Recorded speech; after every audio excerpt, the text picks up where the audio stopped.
Okay, I'm Draken. This is the DrakenWerks. This is going to be a little bit of a more muted start. Going to be a little bit different. I'm testing out, making sure my rig can run this. I'll explain why in a minute. But yeah, we're going to be doing a little bit of Star Citizen tonight, which is something you wouldn't have seen me play before.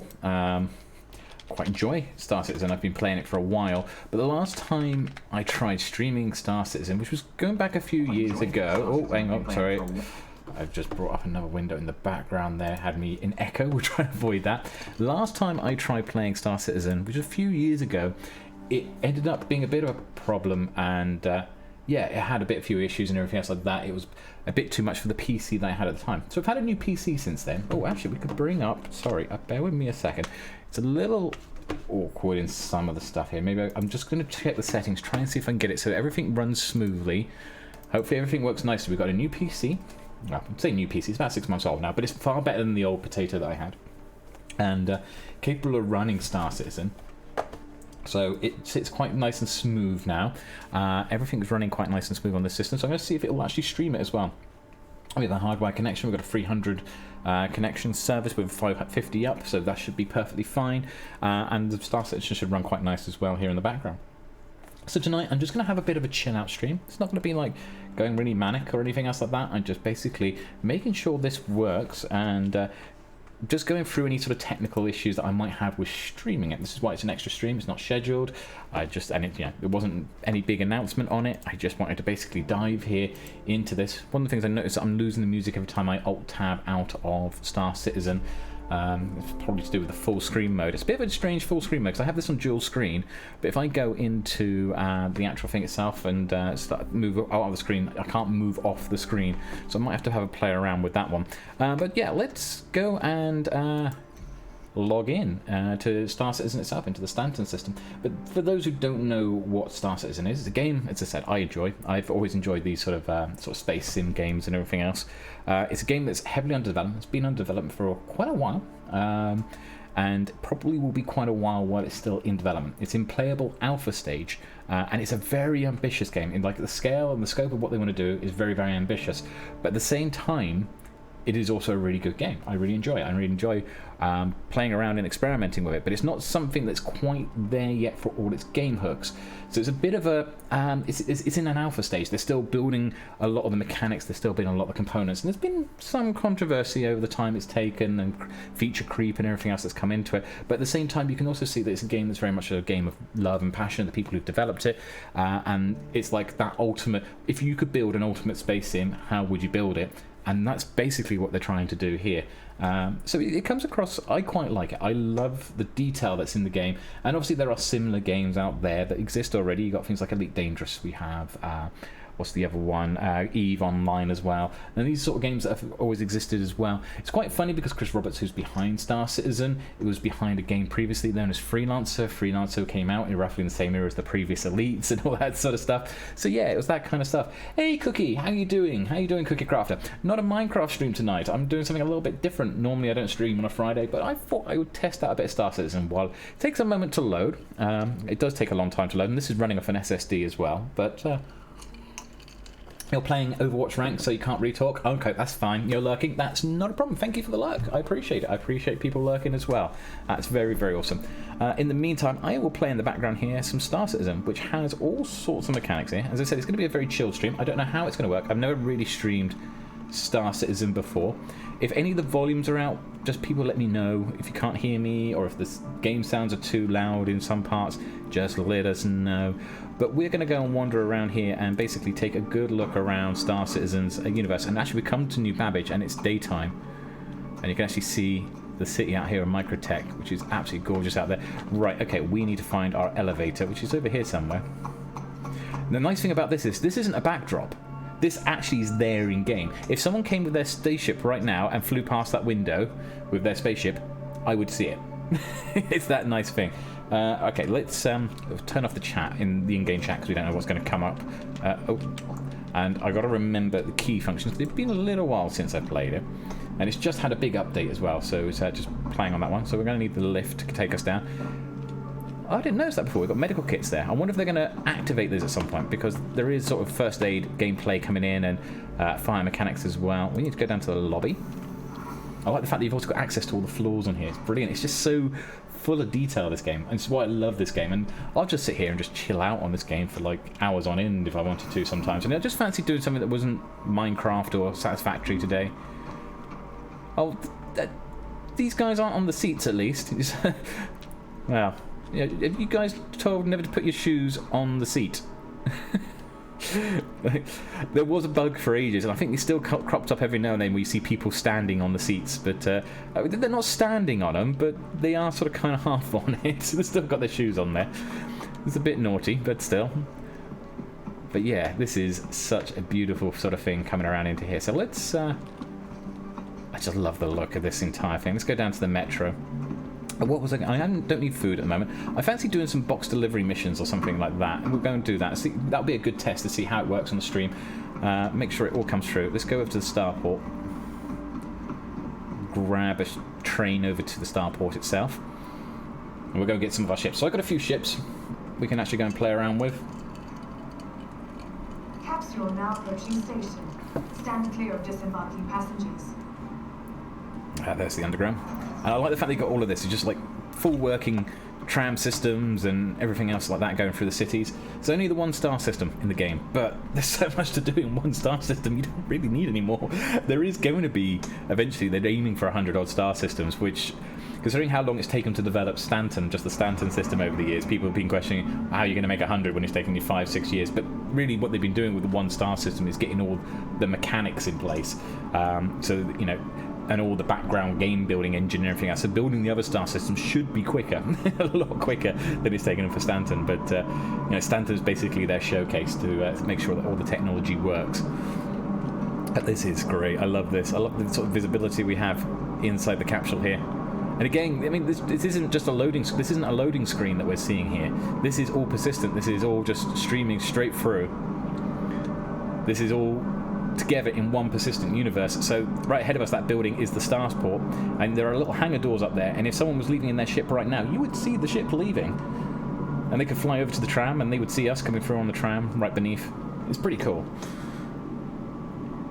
It's nicely set up in that way, so there's none of these sort of boxed off instances to try and sort of trick you into thinking that you're in one world when it's not. It is actually sort of linked together quite nicely in that sense between sort of the first person perspective, which we've got at the moment, and obviously we'll get into the ship in a minute. We'll fly the ship around as well. Okay, we're coming to the station. Thank you. Right, okay, which way is the way out? It's this way, I believe. No, that's crouch. I gotta remember which key's which, because I think it's the opposite way around on the control and the shift to what it is with Minecraft. Right, for your crouch, stroke, sneak, and your sprint. So you might see me crouching when I mean to sprint, and sprinting when I mean to crouch sometimes. There we go, and we need to go up to the terminal. I like the detail they put into this. All the little adverts that appear everywhere, and virtual adverts as well, so they're like shifting. Like that, Moby glass. But you've also got survival mechanics in this, so you've got to make sure you eat plenty of food and water, but it's not like every 2 seconds either. It's quite realistic in the way it works in that sense when you start getting hungry and thirsty, and it depends on how much activity you're doing as to when you need to eat and drink. Okay, we've got mission offers being coming up in here, so this is the Starport. Just as the sun is setting, actually. Look at that. Oh, there's someone coming in. Or is that flying off? You can see a ship just off in the distance there. What is that? Is that an arrow? There's like a small fighter jet. It's pretty cool, though. Well, I say fighter jet. Fighter starship. Anyway, let's go and crack on over here. Let's have a look. So, they've got new systems in place. I know this is their reputation system, which I haven't got any reputations at the moment because they've only just introduced the reputation system. But I need to get myself a job. So let's go and do a package delivery mission because they're quite nice and easy. Let's have a look what we got here. Pick it up from a research centre on Calliope. Pick up something from Microtech. Clear view emergency shelter on Microtech. Clio. Ooh, someone cracking in the background there a second. Microtech. I'll pick up and then drop them off. That seems like quite cool. We'll accept that one. And then if we go back, there was one which was to pick up from Calliope from that same place. So we'll take both of those. We'll go and grab all the things from this one. We'll track the one which is to drop off to Calliope. So we've got to pick up some stuff from various different places. So we've got to collect a package from a landing pad locker here on Microtech. Oh, wrong button. So we're tracking this one. So hopefully I should have somewhere. There's a package up there, 95,000. That's too far away. That's not the one here. There's another one that's 1,000 kilometers that direction. So that must be somewhere else on the planet. And there's one at 17.7 kilometers away. Ah, right, okay. So we don't want our ship yet. We're going to have to get one from here. 17 kilometers away in the city. So that's in the city somewhere. So we'll try and find that in the city. Which means then we're going to have to bring it back through the city. I've not done these package delivery missions, many delivery... Yeah, I say it again in English. I haven't done many delivery missions since they've updated it.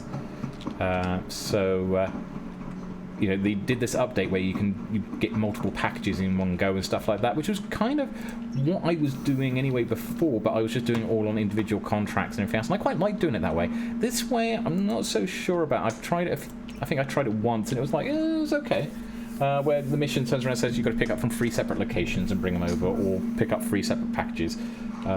Not quite as lucrative as it used to be, and it wasn't quite as... I used to like load up my ship with loads, and I'd be like grabbing loads of packages and work out whole like routes that I was having to travel in order to grab everything, and this doesn't quite feel like I had that same mechanic in place.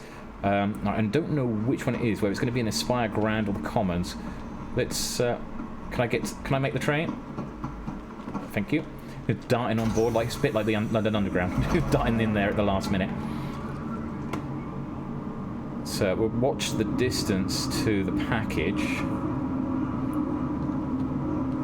The thing is, if it's not at the Aspire Grand, if we stay on this train, we should end up anyway back at the Commons anyway, so it's okay. If it's not at the Aspire Grand, then it'll be back at the Commons. Or we could just stay on the train.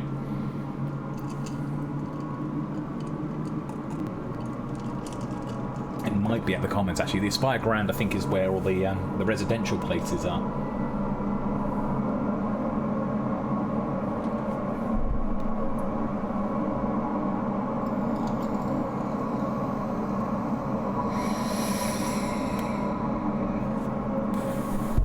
That's the thing, there is like day and night cycles for the world, so they do go through the whole night and day. So we arrived and it was just before sunset, but it's now just going through sunset. And you can see it's not like rapid movement either in the sunset, it's just gradually in there. Actually, that depends on the world you're on, how big the world is and so forth.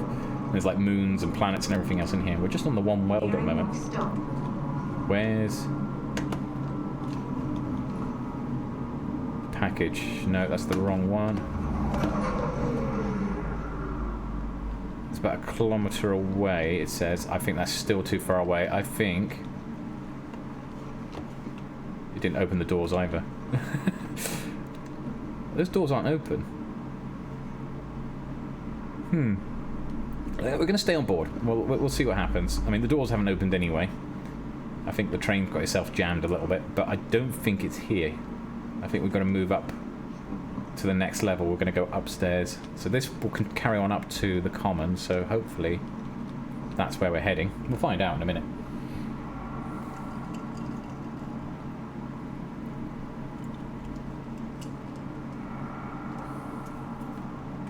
It lets us go through.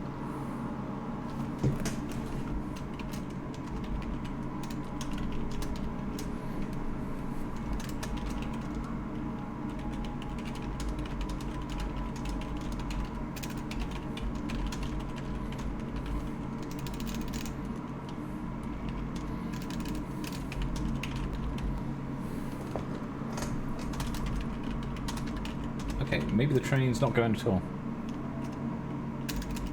Maybe we've lost. Maybe it's got a problem.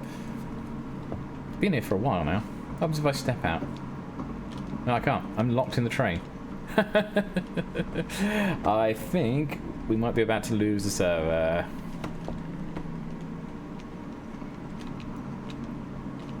We might have to relog the server. Which means we'll probably lose the missions as well, which would be a shame. Let's have a look.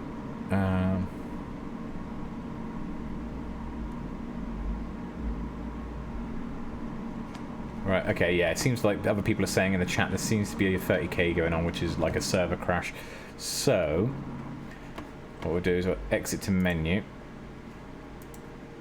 This is the only option we got, and we might have to take some additional box of delivery missions. Unfortunately, this is the problem. It is an alpha. It does have sometimes, time to time, problems, and there has just been an update, so there might be some issues. And sometimes the servers go down for a little bit, and they crash out, and we'll just have to restart and try again. And it did say it's a very ambitious game, so sometimes you get things like this, and they're still working on improving the performance and stopping the 30k crashes. But yeah, we stood there for ages, and the doors weren't opening, and the train wasn't moving. That was definitely something had gone wrong with the server there somewhere. We'll just wait for it to come up. Now we're in a black screen for some reason. It's not even a loading screen coming up. It's a bit worrying, disconcerting. I have to restart Star Citizen in a second. Which, there we are. We have a screen. Hang on. If, well, I've got a screen. I don't know if you guys can see the screen. It doesn't seem to be showing. Oh, I can't bring the cursor onto it though. So I've got a screen up, but it's not showing onto Streamlabs. And it seems to have frozen out. Well, I've got a caps lock.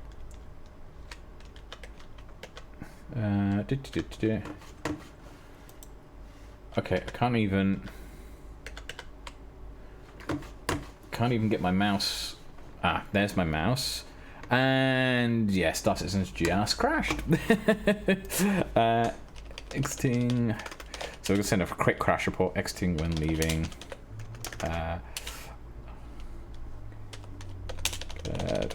So we'll submit that. So that's caused Star Citizen to crash. We will. Oh, it's actually crashed it completely because I can't actually get it to restart. Great start to that. That's why this was a test stream, testing the rig out, making sure everything was running properly with it. Let's try and get it up and running again. Let's check where we are. Streamlabs. I think we're still running live on Streamlabs at least. It stopped running unexpectedly. Yes, I know. Okay, right. Let's relaunch it again. Coming out of a 30k. This will take a minute. Okay, so grab a drink while if you got it. This is why these are sort of chilled back streams, because you can't predict what's going to happen. You could be playing along quite nicely for a minute, and then it will just crash, and you'll be like, oh, we'll lose everything. When it works nice. It's lovely. It's a lovely game when it works. But it's got to be working. Okay, you guys have got the loading screen on OBS, but I haven't got the loading screen in front of me. Oh, hang on. It's jumping back and forth. Can't decide whether it's loaded or not. There we are. Right, we're going to go Persistent Universe. Let's go and visit Stanton System again. I've probably lost those missions, so I'm probably going to have to take some new missions. That's fine. That's fine. So we might not have missions to take in the city again. We might have to grab it from somewhere else. It's a shame because those two sort of lined up quite nicely if it had been stable, but we'll hopefully hit a more stable server now.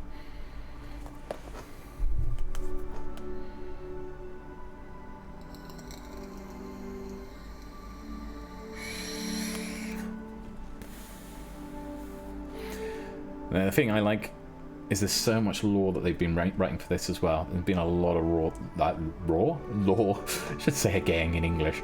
A lot of lore that's been written for this, and it's I'm just fascinated by how much they've put into it and how much work has gone into it, and yet there's still so much more to go. But that ability just to be wandering around a city, checking it out, I mean, it's such a beautiful game in itself when you see sort of parts of it. Like when you're going off and doing all your missions to the different moons and stuff like that. I mean, you already saw like we were on Microtech a second ago.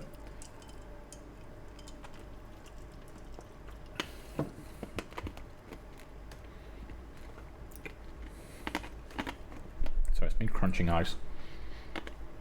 Bad habit I have, crunching ice. Especially as I only had my teeth done out last week as well. CJ, thank you very much for the resubscription. That's awesome. How are you doing? How are both you and Fenord at the moment? I haven't seen you for a couple of weeks. Hope you're both keeping well at the moment. It's very rare that I normally do on a Friday, but this was just like I thought I'd run a Star Citizen test stream. In fact, actually, I think you guys were here when I last tried streaming Star Citizen several years ago, and it was crashing out. So I'm trying it again, and it just crashed on me, but not in the same way. It's not bugging out like it did before, but it's a little bit better now, and it's not because I got the better PC, and also there's been a lot of improvements in the game itself. The game's running a bit better. Is it still set? It shouldn't be set to Minecraft. I changed that to Star Citizen. Oh. I set that to Star Citizen before I went in. Let me see if I can get this set up. That really annoys me. Hang on. When it does that. So I need to go to Creator Dashboard, I believe. That's the wrong one. I wanted the Creator.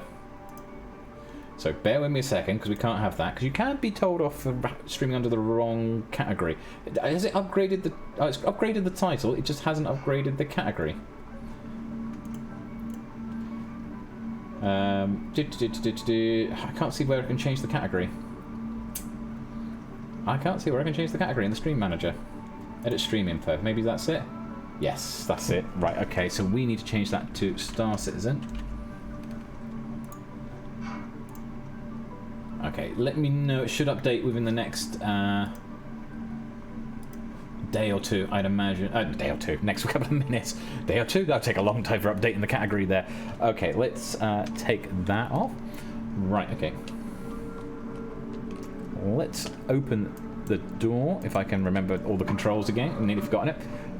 Yeah, it's now dropped to nighttime. I mean, it still quite looks very beautiful out there with the city and the city lights. Oh yeah, the sun's just going down, so it's still around about the same time of day. And actually, before we go down, let's check our contracts first. Because I don't think we'll still have the contract, which would be a shame. Because it would be nice to have the contracts persist. If we go to accepted, no, there's no accepted, which is annoying. Okay, so let's have a look what we've got here. We've got some to pick up from a mining facility in Microtech. Picking up from Port Wayne on Microtech. Picking up from mining facility. Is that the same mining facility? No, it's a different mining facility. Slightly different numbers. This is delivering to a place on Calliope. That's going to be delivering to a place also on Calliope. And that's going to be delivering to... Oh, actually the same place on Calliope. Those two are delivering to the same place, and maybe we should do that one. And those are quantum sensitive, so we'll come back. We might do those later on. We'll see how it goes. Say, Dices, how you doing? How's things? How are you keeping? Good to see you. Hope you're well. CJ saying that, so you Super 6 yesterday. Oh, I'm sorry to hear that. I hope things are better. Definitely better than yesterday. Oh, that's good then. Fnord took today off in case it would be bad again, and he needed the rest. Oh, that's good. That's good. How's everything here? Yeah, everything's not too bad at the moment. The Minecraft stuff's going quite well. YouTube is going quite well for us as well at the moment. We're building up on YouTube quite nicely as well.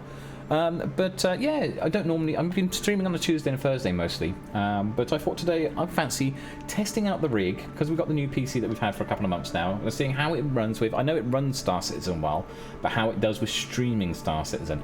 And in typical Star Citizen fashion, we got in and we barely moved anywhere and then it ended up crashing. You know, it happens. It happens. It is a game in alpha. And we accept that. We know that's going to happen, and that we might have that happen a couple of times. But was it actually the same places? No, actually they were different places. I nearly took those thinking they were going to the same place, but they're not actually. If you look, they're actually separate. But let's do this again. Let's try this one. We can always check out and let's not get too many. That's again the wrong button to come out of there. Right, we need to go and pick up from a landing locker somewhere here in Microtech. We'll go and find that there. You doing well? Awesome, awesome. You still doing all the Fallout streaming as well then, Say Dices? Cool. Right, okay, let's go and summon the lift up. At the moment, it's just running around a city simulator at the moment, because that's all we are. We need to find where this package is. Apparently it's 5 kilometers away, so that's got to be somewhere here in the city. I imagine it's over in the Commons.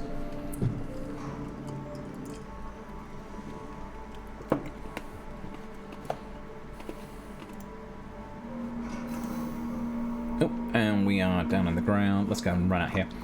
But yeah, yeah, my Minecraft streams this week have been pretty good, actually. I quite enjoyed my Minecraft streams as well. They've been really good this week. Running around doing, building all sorts of new stuff and everything else myself. It was all good.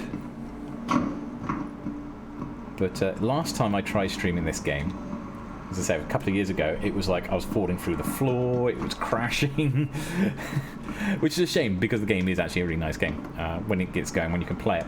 But it seems that all my joy and success with this, all my joys and success with this so far is, just being like whenever I'm not streaming it, and I've just been playing it on my own. It'd be nice to be able to stream it every now and then, just to be able to jump on and just go and do something nice around. You installed this a while back. It was a massive file. PC was good enough to play it, but not play and stream, sadly. Yeah, that's the problem I tried last time with my old PC. Exactly the same problem. I could play it, but when I tried playing it and streaming it together, it became a problem. This is a newer PC. It's a lot more powerful, beefier card. I got like a GeForce 380 in this, and it's a fair bit of memory. It's like 64 gig of memory and stuff like that. So it's a pretty beefy machine.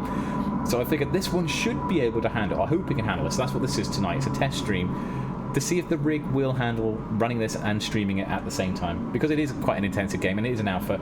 Hasn't been fully optimized in its performance either, because it is an alpha game. It's a game made for the future. You are absolutely right. It's been around, it's been developing for a while, and it's still got loads more to develop.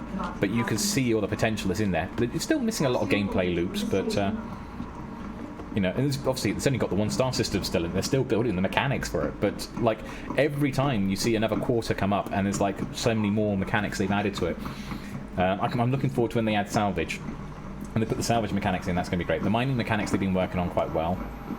They've got the survival mechanics in with the food and everything else that's available. Why am I up here? Oh, the package still isn't here. Maybe the package...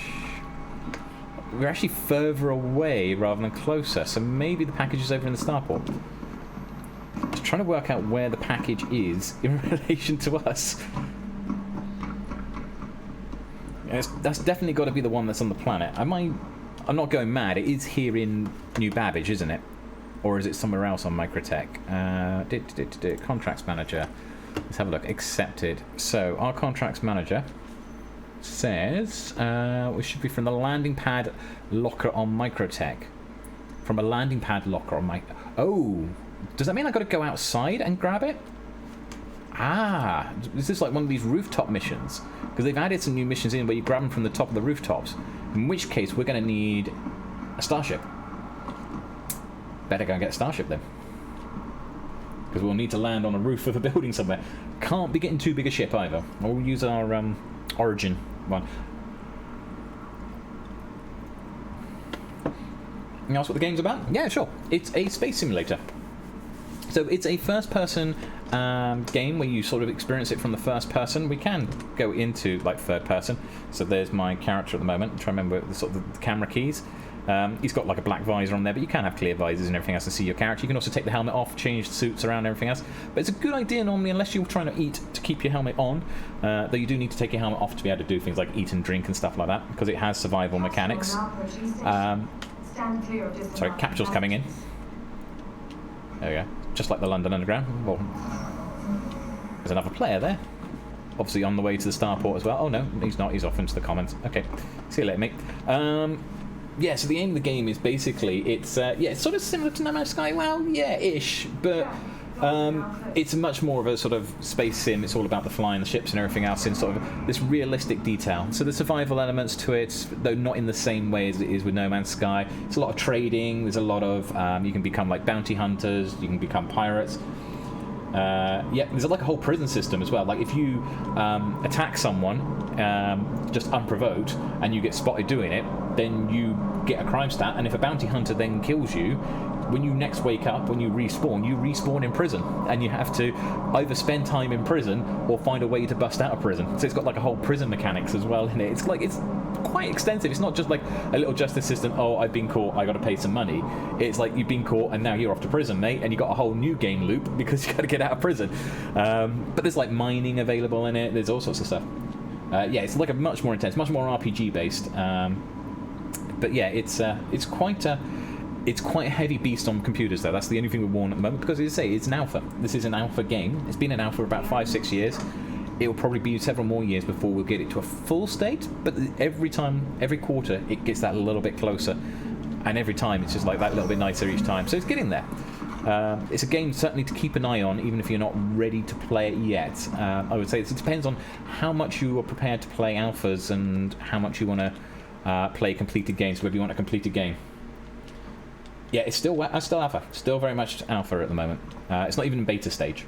This is an alpha stage, but they have it as a playable alpha, so you can back the whole thing, and people put a lot of backing into it and everything else. It's not, as I was saying at the beginning of the stream, it's not without some of its controversies. It's had some controversy since it came up because it's taken so long. There's been a lot of creature feature. That was said wrong.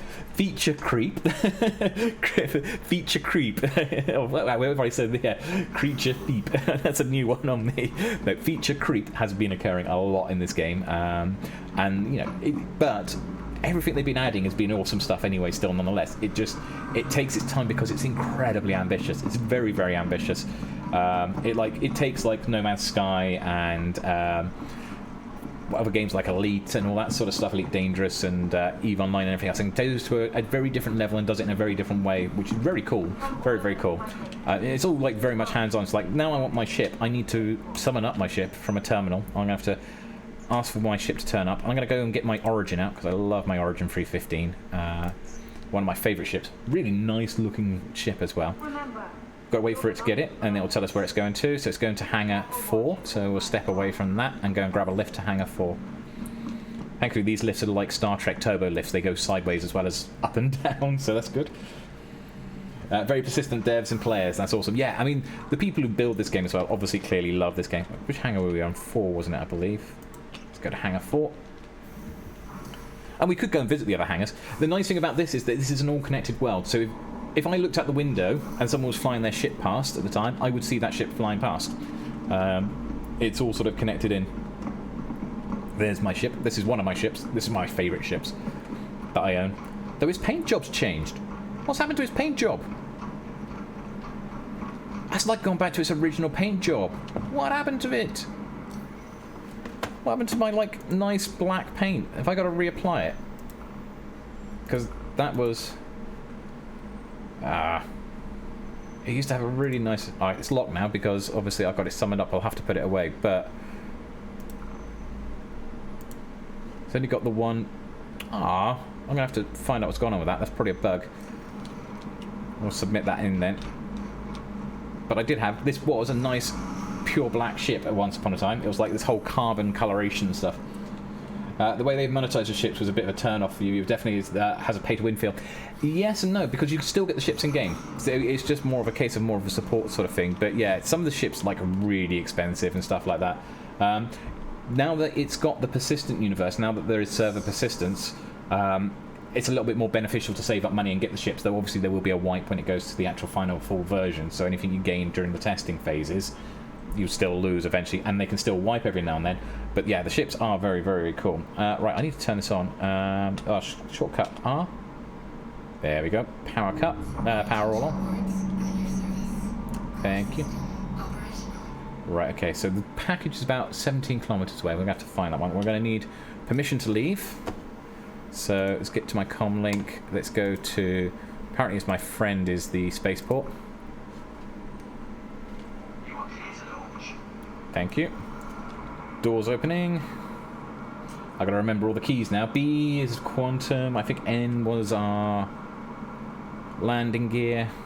Probably best to do this from outside the ship, actually. It's a bit easier to see when you're leaving. No, wrong key. That's it. Lift up. And just gradually, let's bring the undercarriage up. And there's weather and wind effects and everything as well. So if it's really windy out here, I will feel it when flying around as well. So we've got to go and pick up a package. And I got a funny feeling it's somewhere in the city. I've not done one of these ones before.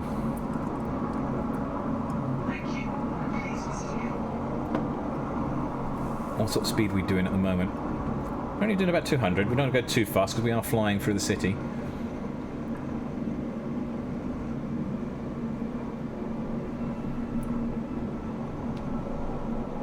I need to get myself one of those multi-tools with the tractor beams. I got the multi-tool for like mining, but I haven't got the tractor beam attachment yet.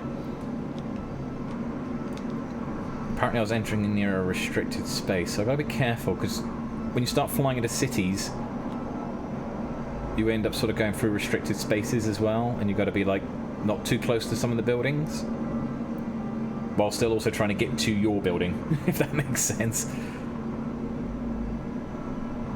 probably do a little bit more speed. Actually, no, let's not go too fast. We are flying in a city. And there is a little bit of wind shear that I'm experiencing at the moment. But this is working. It's still can't work out where I am, and this is probably the wrong time to be doing this. Now, lights used to be on T, but I think they've moved them. Haven't they? Is it L? Yeah, there we are. That's our lights. Oh, that's a glare. We'll leave them off for a second. We'll turn them on when we get closer to the landing pad. I think it's that building I can just about make out ahead. Welcome back, Cookie. How you doing? How was your Overwatch game?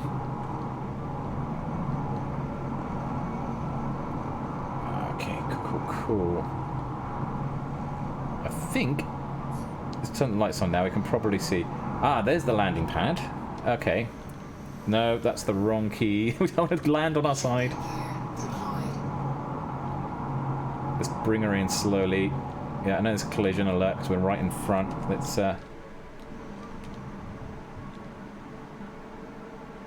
what was the down button? It's that one. Okay, I'm pressing the wrong button then for a second. Let's see how carefully we can bring this in for landing. No. That's it. Got it set up clearly there. You won every game? Oh, you got a different account? Okay, fair enough. Well, thank you for the new follow there. Right, okay, let's leave the power on and jump out of our seat. So I'm not going to turn the engines off because we're going to keep it running at idle because we're only going to grab in a package. I haven't done it for one of these, sort of grab it from in the actual city itself.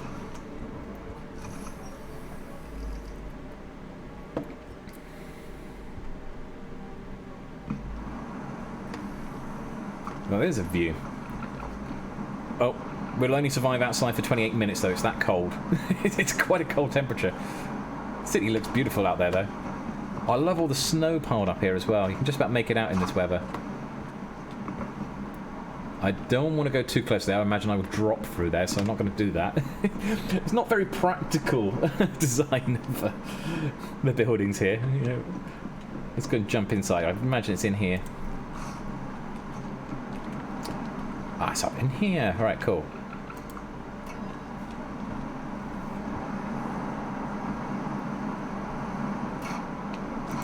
There we go. That's what I was after.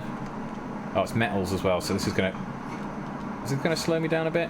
Oh, no, it's not too bad, I suppose. Oh, no, it does slow us a little. So some of the packages, I did notice this before, runs a little bit slow. Uninitialized. It's saying this is. That's a bit odd. Can we name this? Are we going to be able to name this ship soon? I know they've started introducing ship naming on some classes. Did I land in Canada? Feels like it. There's so much snow and everything else, and the buildings don't seem to be following any sort of code. It's either that or it's up in North Wales. Right, okay, I need to put this down. Why can't I... Oh, yeah, there we are. That's what I want. Place. And... You know, this ship is meant for... This class of vessel, this ship itself, is not actually meant for normally, like, doing deliveries in. It's normally meant for doing... It's meant for doing exploration and stuff like that. It's an exploration vessel. And it's like a little luxury exploration vessel as well. But I love using it for like little delivery courier missions like this. It's brilliant. You do missions, or you can do trading, or you can collect bounties. There's a few different ways you can make money in Star Citizen Cookie. So at the moment I'm doing a delivery mission. And there's missions where you can go and fight people. There's missions where you do deliveries. Sorry, excuse me a second. No, stomach going there for a second. You can also do missions where you can collect bounties. You can collect bounties on NPCs. You can collect bounties on other players who have broken the law. So there's a few ways. Or you can do trading, or you can do mining. You can go. I've got a mining vessel that I can go and do mining on some of the moons and stuff. So there's a few ways. All right, I shouldn't loiter too much around this pad actually. Let's take off again. Yeah, I can feel the wind buffeting the ship as we're sort of going up. That's why we sometimes get a little bit... That looks beautiful underneath there, that effect. Right, okay, let's cruise control it up. Let's burn up to the atmosphere, shall we? We'll take a look as we're going up, use the camera view. So I'm controlling the ship and the camera at the same time. I've got to be careful that I don't suddenly end up flying into something or doing like a loop-the-loop by accident.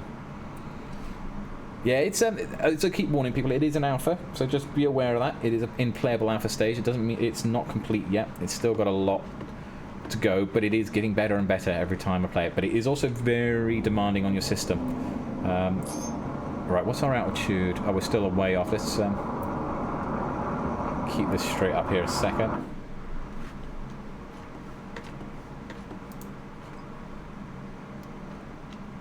Alright, we're not... Let's make this a little bit more straighter, shall we?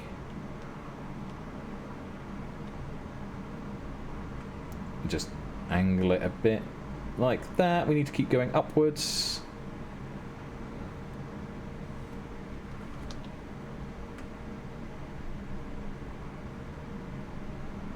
It's weird to try and control it from this angle.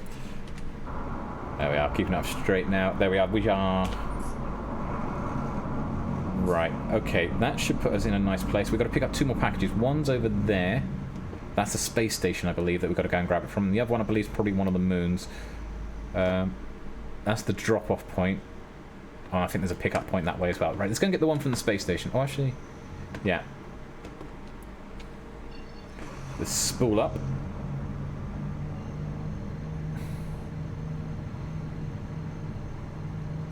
You have a heavy CAD PC. It is a graphics intense, so yeah, it is your graphics card that's the main one. But also, you need to really install the game on an SSD, so you got to make sure you got an SSD.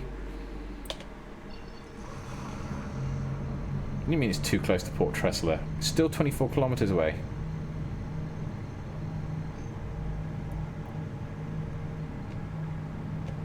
That's like miles away. Oh no, I don't know. I suppose we could fly it. It's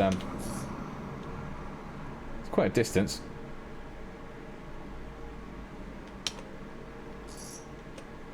Alright, my quantum drive is bugging out. Let's try this. Why can't I fly?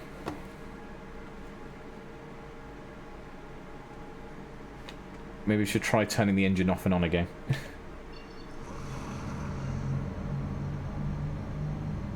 Right, we're getting a quantum calibration.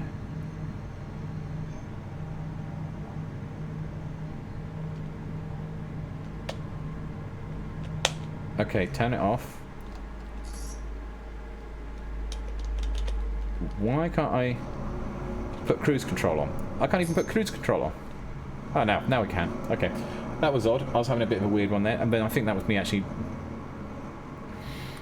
That's weird, because cruise control used to turn cruise control on, and it used to just go to wherever you set the line, but now... Oh, actually, oops. I just realised. We need a break. I'm coming in on the dark side of the station. That's a lot closer than I anticipated. 25 kilometres was really close.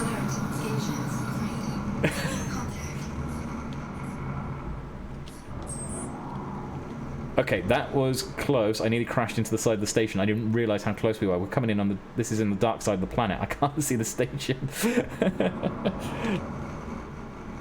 And now my cruise control's jammed open.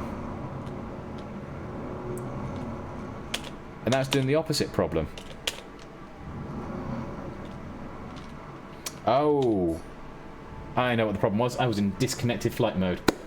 Once you go SSD for gaming, you never go back. Absolutely right. Yeah, SSD for gaming is essential. Right, let's contact the thingbob there. I realised what I'd done wrong there. In my haste, I'd turn around and put a disconnected flight mode, which is a very different way of flying. Right, okay. Port Tressler, we need to land, please.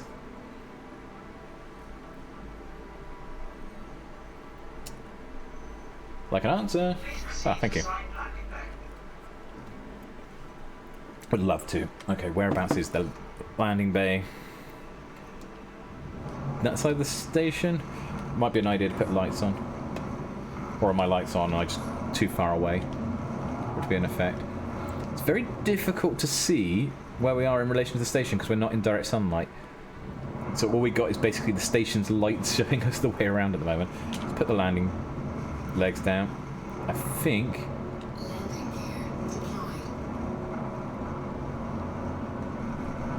we're coming in right, or are we on the wrong side? Nah, I gotta be... I was looking at it the wrong way round. That was why. I was looking at it from the underside. There's the landing spot. Got it.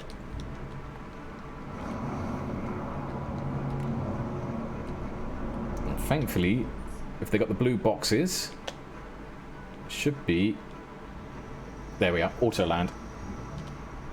And while it's landing, I might as well get up out my seat.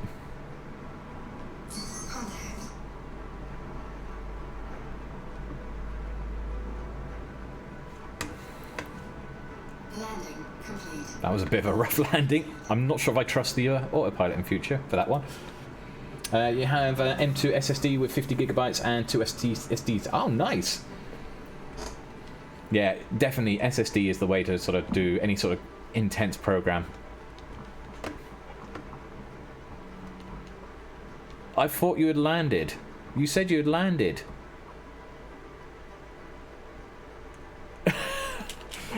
And now I can't get back up there. Wow. This version has got very bug. This is another bug. Oh, you're back on your main account. Awesome. You don't think you've ever managed to land your ship. I'm normally pretty good at landing ships. I thought I'd use the autopilot one this one, and I thought it did, but now it's like stuck. I might see if I can desummon it. If we get down to the rest and relax thing. It's registering that you're on the pad 03, so you may be able to store it. Thank you. Yeah, Jar Jar's thanks. Welcome to the stream as well. Yeah, that's what I thought I'd try to do. We'll probably pop down and see if we can despawn it from there. Hopefully, fingers crossed, and hopefully it keeps the package in there. But that's a bit odd. If we can despawn it, then hopefully we can put it away back in the garage and bring it back out again. It's lost my paint job as well, so I got like a custom paint job on there, which it's managed to lose as well. I guess it's just come straight out of the experimental anyway from the playtest servers, so there's probably a few little bugs still slotted in here. Normally I don't see many bugs, but it's pretty fresh at the moment. Right, okay, let's...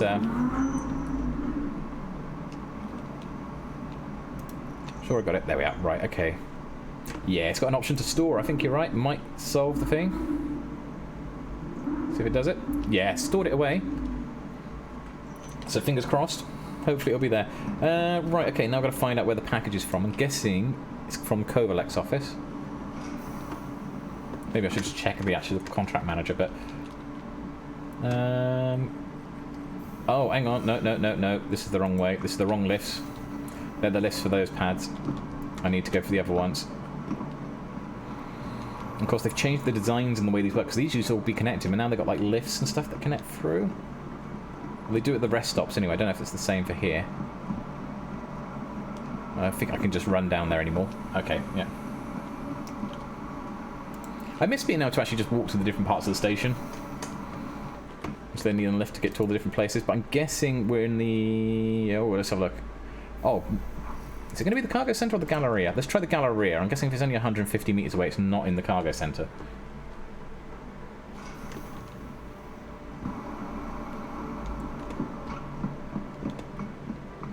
Of course, I have been known to be wrong on occasion. Let's try downstairs. I don't know Port Tressler that well, especially since all the updates. Well, that's the Kovalek's office. It's not there, so it's got to be the cargo centre then.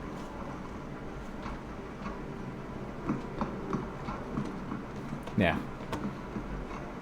So it's not in the Kovalek's office then. I got it in the wrong way. Alright, let's go and try then the cargo centre. I don't know if I've checked out the cargo centres yet. I'm sure I have at some point, but...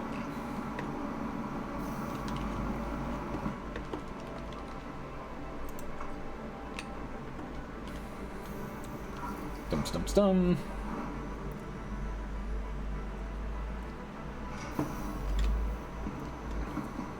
Ah, that looks better. We're only about 64 metres away. So it's got to be over here somewhere.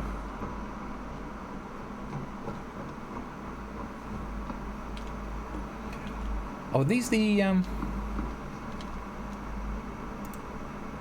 No. They got the new carts, haven't they? Also been introduced that you can push around. Aha, right, okay. Let's see if you're in the locker.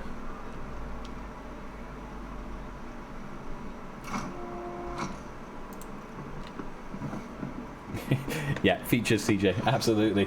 It's all the features. Sorry, I missed your comment there for a second. Feature creep. Yeah. Or creature feep, as I keep calling it. Right, where's the elevator? Back over here, I think. Is this the one? Yeah. Again, it's just... Love the design. Love the design. Right, okay. Let's call the elevator back up. And back down to the hangars. I'm liking the fact that there's a lot more variety in where you're getting the packages from. That's nice. I do like that. And I used to do this before, about a year ago or something. I was doing all the cargo run missions and everything else. I think it was just always from the outposts, which I like the outposts. I do like going and visiting the outposts, but I like the fact there's now even more greater variety, which is awesome. Right, we're going to need to summon up our ship again, and hopefully it's not going to be hovering above the pad this time. It's actually landed properly.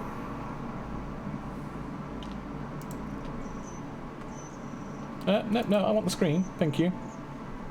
Okay. I should have checked to see if I could change the paint job while it's in the garage. Never mind, we'll do that later. Apparently we'll be on pad 02. Thank you. And hopefully the other package is still on there. We'll find out now.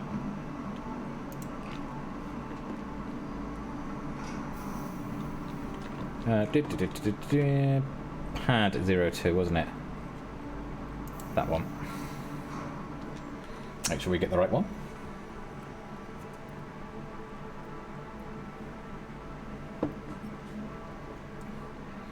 Oh, my health's at 73% as well. And my legs. That's probably when I jumped out the ship. It was hovering above the landing pad.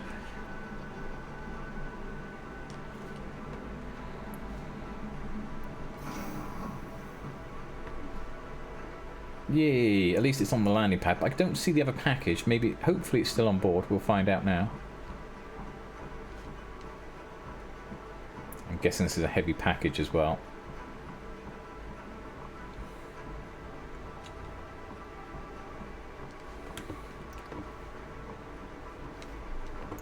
The station's all in the dark as well. The station's quite nice when you see it in the daylight. You see like the big spinning ring above you and everything else. Not so visible at the moment, we've just got lights in the dark. Right, okay. There's no sign of a package on there, but it's probably because we've stored it. We may have just missed it out. We'll have a look and see if it's still in the back. Yeah, it's still there. That's okay. So the package is still there. It's just not showing up anymore on our objectives. Okay, place. Pop that into there. Have I ever looked into the game Death Standing? No, I haven't actually. What's that one about? I felt like it might be something of interest to me. Okay, I'll have to check it out. But no, I haven't come across it. Okay, so that's that package.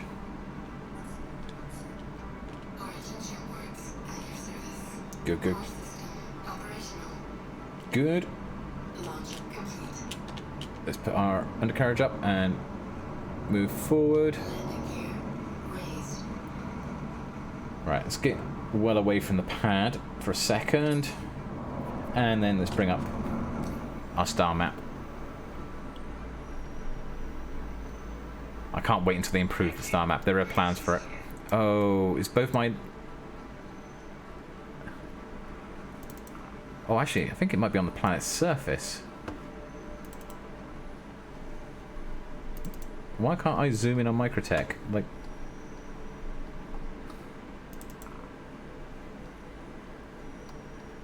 This is... Oh, the star map's even worse now. Oh, that's, no fun. Right, okay, so is that... That's New Babbage. Is that saying there's a package still on New Babbage? Hang on. Let's have a look at my contracts. Contract manager. Accepted. Picked up the one from Port Tressler. We picked up the one from the landing pad, and we've got to pick up one from Calliope. Okay. And where they've been delivered? And they're being delivered to Calliope, so we've got to go to Calliope either way. Okay, right. So let's make sure we get the right one. And of course it'll be on the other side of the planet, so I need to...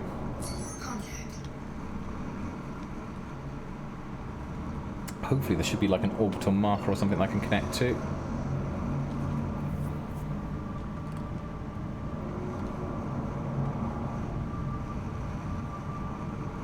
Without crashing into the station. Can't see any though. Normally there would be if we haven't got anything. Oh, I haven't got anything. Does that count as being targeted? Oh, I think I targeted down there, didn't I? So let's clear the route. Wrong button. That one. Lots of targets and nothing nearby. No orbital marker.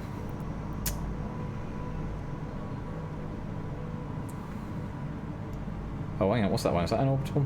Ah, I think that might be what we're looking for. Yeah, there we are, that's the job.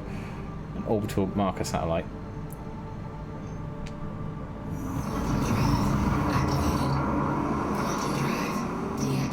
Perfect. That puts us just in a better position around the planet. Then we can actually go and quantum over to the moon. So with everything around there was going to be around in the planet, but we now got to head off to one of its moons to pick up the final package and also to drop packages off. You copy-paste the description from Steam from the legendary game creator. Comes an all-new game-defying experience. Sam Bridges must brave a world utterly transformed by Death Stranding. Carrying the disconnected and remnants of a future in his hands, he embarks on a journey to reconnect the shattered world one step at a time. Okay. So it's like an adventure game, is it? Okay, so it's dropping off the package up there, but we need to go and pick up a package first. So we need to go and grab this one here.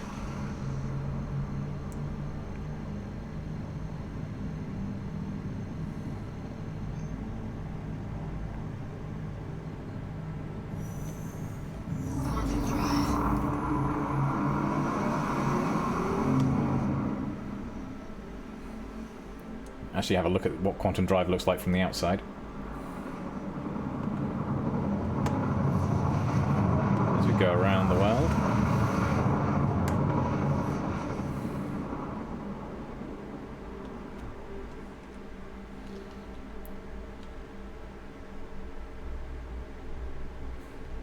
Looks a bit cloudy and it's also very, very bright.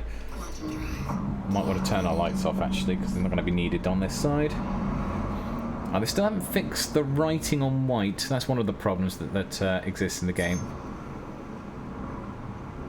Is that if you've got this, all the writing's in this like lovely turquoise colour, but when you're flying into a world that's got ice, it's mostly an icy moon or something, you can't actually see what it says very easily. I can just about make out we're about 15 kilometres away.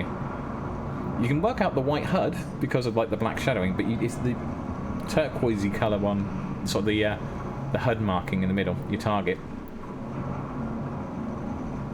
And it doesn't help that I think we're flying into a cloud. Story-rich, open world. Okay, very figure it out for yourself, and non-hand-holding game is how I would describe it. Really, really nice exploration and secrets to discover. Alright, okay, awesome. I'll have to look it up. Remind me about that if I forget again. I'll have to go and check it out.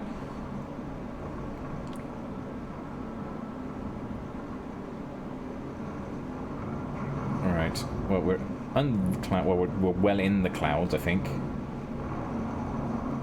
Hopefully, this isn't just ground fog, and that we'll break through the clouds. I hope at some point. He says, hoping. I'm just bringing her in gently. I think it's probably the best bet.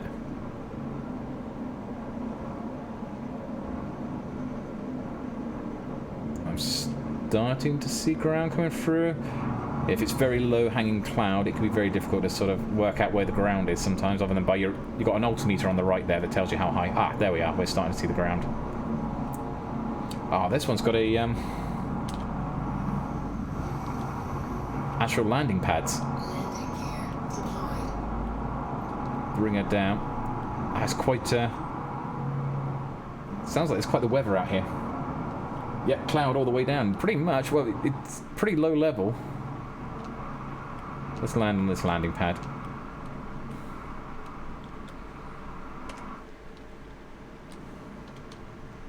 I find landing is easier in this game if you actually go to the exterior camera and look at it from behind. And try and remember which... Nope, that's the wrong way. We want to do that way. There we go. Touchdown. Perfect. Let's go and get the last package. Some areas in the game Destiny they introduced like this, all snowy and difficult to see at times, and then when there are high winds and such. Yeah. What I love about this is that actually the high winds will affect your flight. So when you're flying through an atmosphere of high winds, your craft will get buffeted around. And depending on the type of craft as well, it depends on how aerodynamic your craft is. This is a small ship. There are ships that are huge in this game that you can walk around in, like got whole like quarters and stuff like that. This is just like a little tiny, almost like one-man vessel. Well, it is a one-man vessel, but you've got vessels that are like, because this is a multiplayer game, you could have like, there are multi-cruise ships where you need multiple crews on board, like someone flying it and other people working the engines and other people working like the turrets and stuff. What's our survival estimate out here? 18 minutes? Ah, that's fine. We're only going up into... It's not that one. It's going to be this one. Of course, the problem is we've got to find the entrance, which I think is this one. So it's like the entrance. Let me in. Cycle the airlock, please.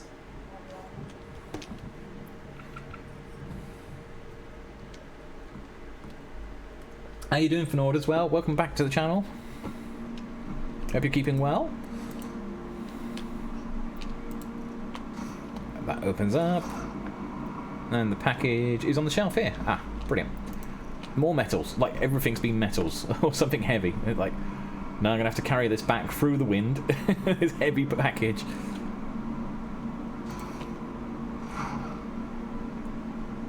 Dum-dum-dum-dum-dum.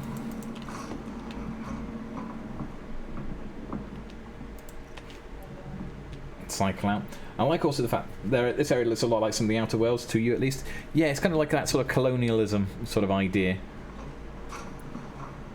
Right, where's the stairs? Because I kind of just jumped off the edge to get off that landing pad. I've got to find those stairs back up. Oh, the wind's really howling. Look at that.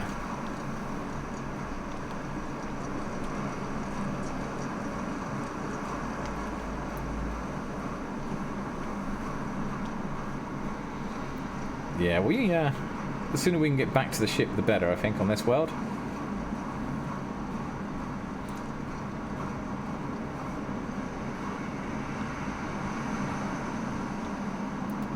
I love the effect. You can see in the distance there, like the dirt just being blown along at different velocities as well. Just make it out in the distance coming off the top of the hills and stuff.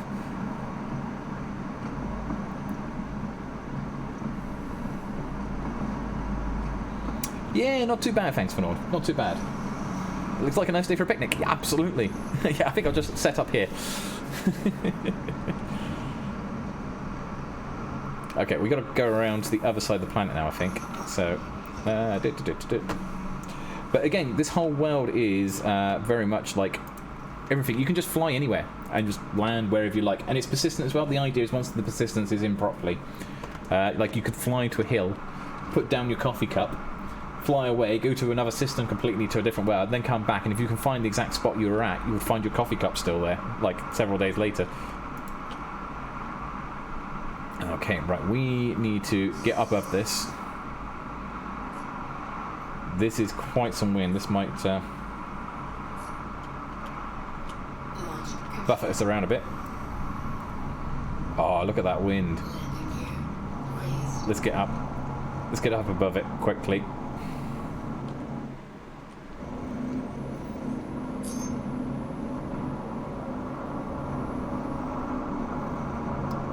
Up to 1,000.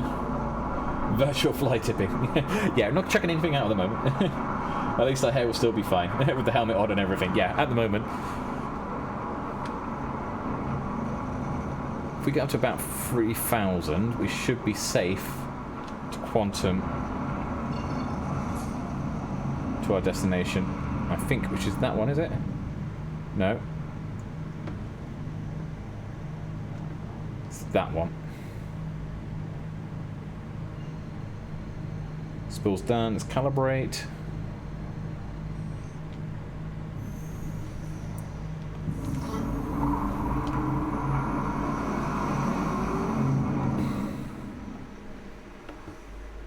Yeah, we're quite close to the surface there. Thankfully it's a moon, so you don't need to be actually that high. That looked pretty cool, almost like you're doing a handbrake turn around the planet, around the moon, to get to where we wanted to go. I like that look.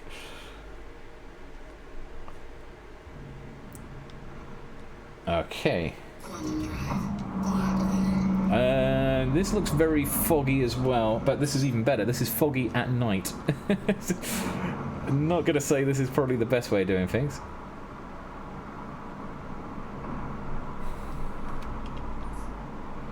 How do I tell if the lights are on other than when we're closer in the fog? Is there like a switch or something that's coming up? I can't see anything on the HUD that indicates. I don't know if my lights are on or off at the moment.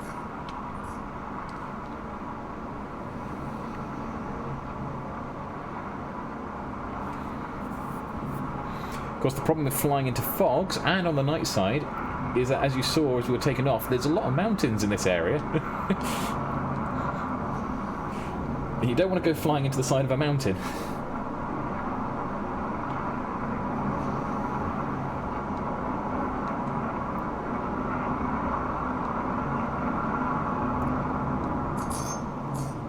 Right, maybe we'll watch our speed as we're coming down. It's about 3 kilometers away. I can see some lights. Hopefully that's the port. Yeah. Oh, that's good. We can actually see the port now. We know there's no mountains in the way, at least, then. Right. Now we need to find a landing pad, or somewhere to land. That landing pad there looks good. Though, actually, we're offloading a lot, so it might be an idea. I'm going to do something... I will do it normally at a location that doesn't have a landing pad. I'm going to find the building we need to drop off to, which I think is that one there. Is it that one there? Yeah, it is. There's the door. So, I know they provided us a landing pad, but this ship is small enough to not need it. Let's line ourselves up a little bit better.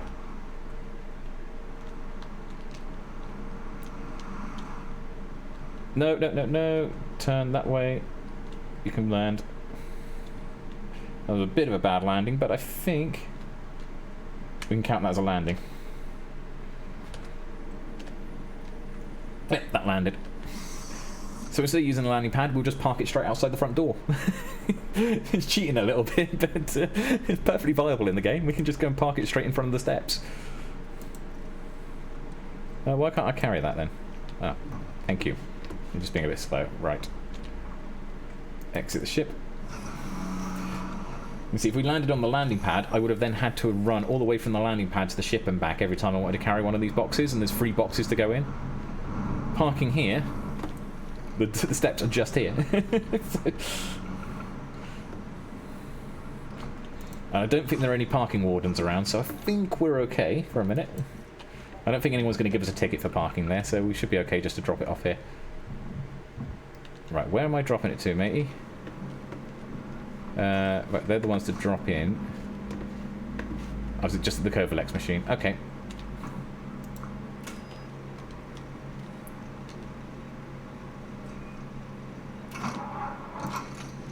Awesome.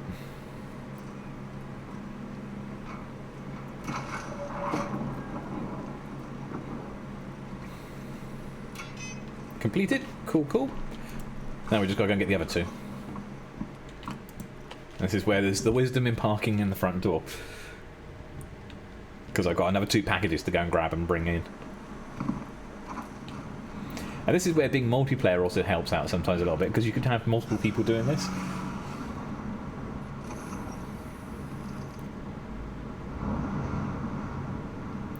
At the moment it's just me on my own, so I'm just basically becoming an Amazon delivery driver. Medical supplies, that's obviously important. Let's make sure we don't lose that.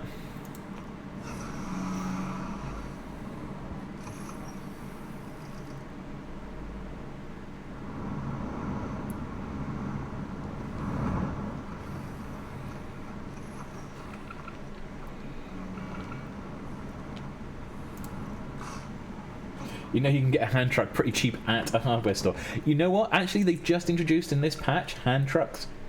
They've actually introduced them into the game. I'm not sure where they are because they haven't put them everywhere yet. They're just they're still in testing. But they actually have introduced them into the game, so that you can actually load up stuff onto the hand truck and push the hand truck around. So you're on the right track. They've actually thought of that as well. But it's still in its testing phase at the moment. So I think it's only like 1 or 2 areas where they've got them, and it's for people to sort of play around with. And people have been doing things like standing on the trucks and basically using them as mobile weapons platforms. It's like one person pushes and the other person sits there with their rifle shooting off the back of it as they're running around, that sort of thing. And people are trying to see if they can break it. Alright, okay, let's get back in. I got the last one to grab. Yeah, I can't remember where they put them. If nobody you would do that. It's a good plan. It's a good plan.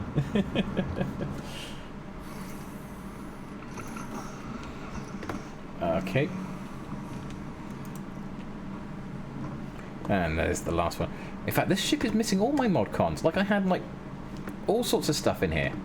Like, where's my food processor gone? And my coffee machine. I had a coffee machine in here. It's gone missing. Oh, I'm going to have to look that up. See what's going on there. You'd be the one pushing and get shot at. They do look like a lot of fun when I've seen the sort of videos about them playing around with it, but let's cycle that one. This should be the last package to go in. Now you'd be pushing me to get shot at. That's an idea. Last package. CJ is always the human shield. Aww.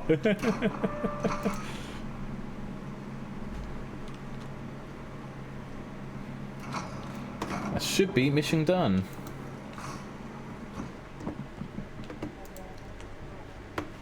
So we should be getting paid now. 8,000 units, which is actually really poor pay, in all fairness, compared to what they used to pay for package missions. Package missions used to be much better paying, where I got a lot of my money from. Or add that and mining. It's a bit of a shame. Okay. Let's have a look. Shall we do another one?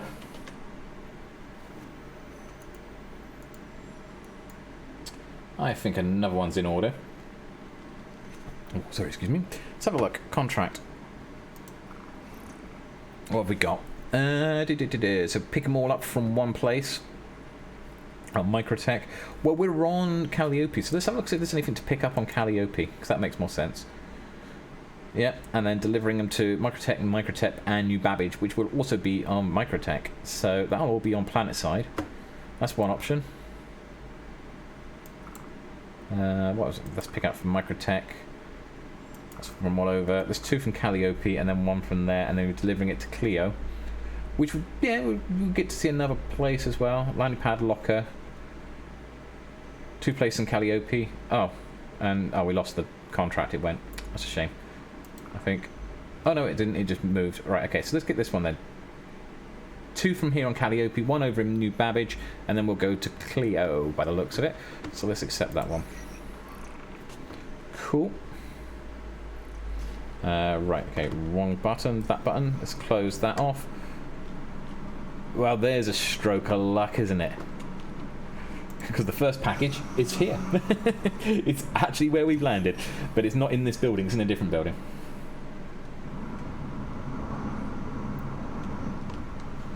But it's not far. It's only over there. It's in that one. I mean, I could have taken off and landed the ship over there if I wanted to, but it seems a bit wasteful to be moving the ship just like 50 meters. Might as well just come into the building itself directly.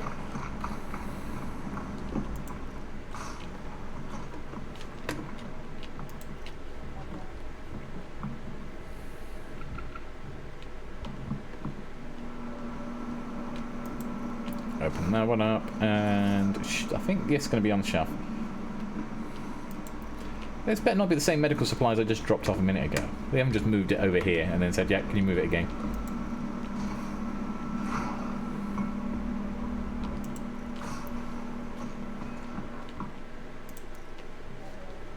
So this is the first one, so the second one's going to be pretty easy. Where's our ship? Ah, it's over there. That's cool.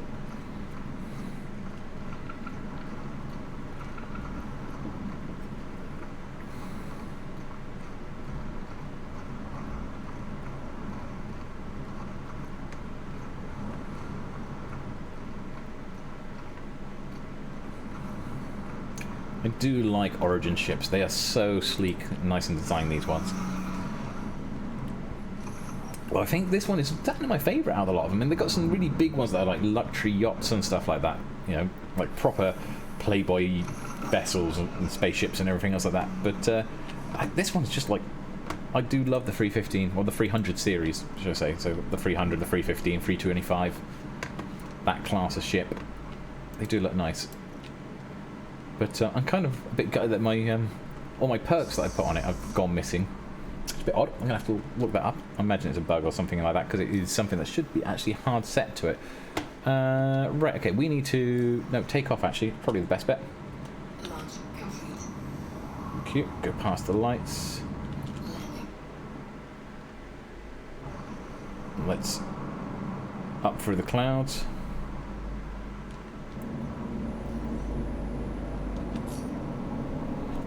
We'll just let it rise up quite nicely. 1500, 2000. With indoor swimming pools and inflatable palm trees.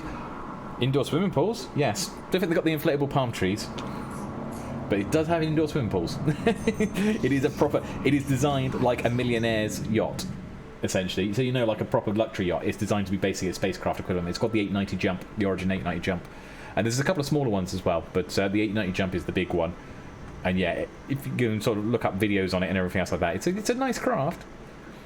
I'm not so keen on its exterior design. Its interior is lovely. It's just its exterior is not kind of like to my suiting.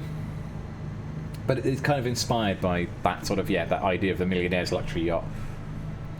And they've got all sorts of different types of craft in here. So you get like industrial type spaceships. You get that look a lot more practical, like hauling cargo and stuff like that. You got like mining vessels.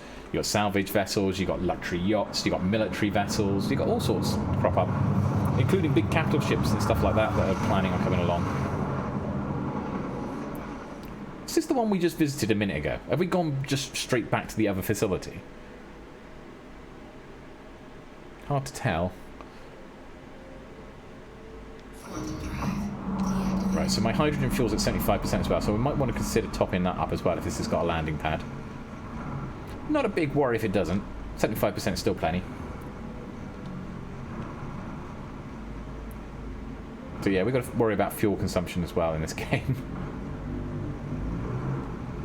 Let's put this on cruise control a second. See it sort of coming down over the planet there.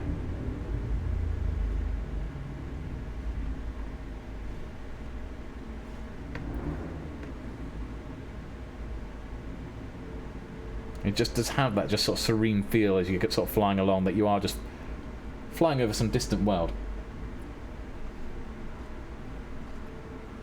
He once spent a whole night googling luxury yachts just to try and get a better class of adverts on Facebook. Awesome. I tell you what, I actually for a while I got into. I know it's crazy, but I have you ever seen those videos about like the luxury aircraft, like the private jets, but they're like proper your big passenger jets that have been converted out into like luxury aircraft, and some of them are just insane. You know, like some of the craft that are out there. I did that for a little while as well, and I'm getting those sort of recommended on YouTube for a bit, like these sort of luxury aircraft. You know, this is the sort of thing that they'd be selling off to like billionaires.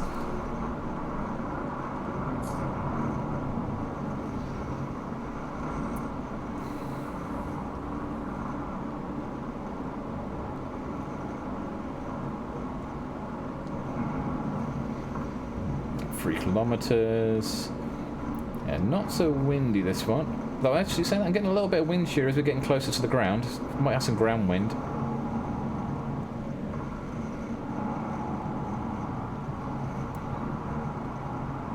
Yeah, I'm going to use the landing pad for this one.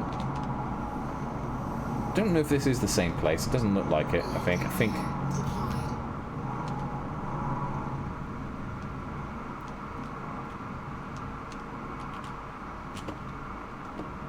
Whoa. You see all that just suddenly just blow up off the surface then.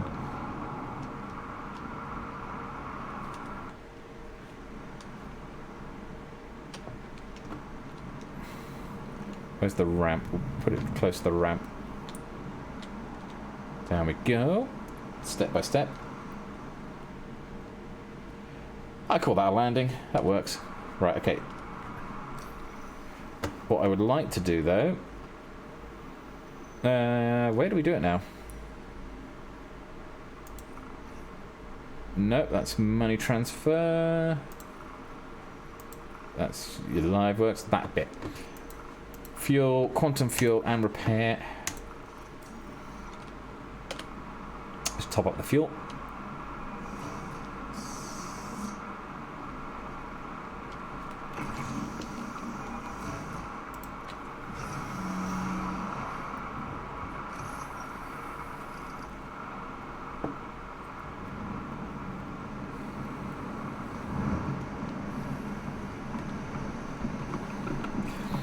You know, it's always bizarre around here as well, because with some of the bigger ships, you got like big loading ramps and stuff like that, and it's always a good idea to close your ramp when you leave the ship, because other people can come along and steal your ship if you're not careful. If they can get on board your ship, they can actually take off and fly your ship and steal it and pirate it.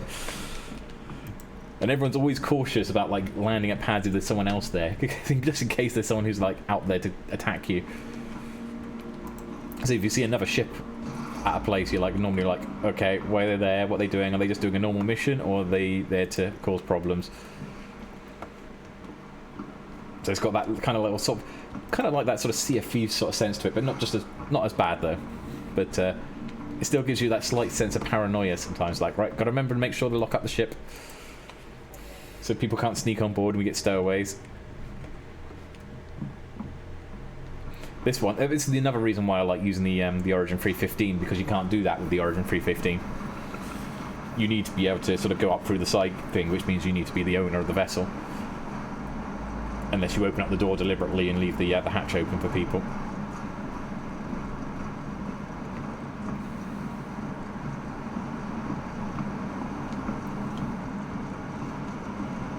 It's just windy on this side of the planet today, isn't it?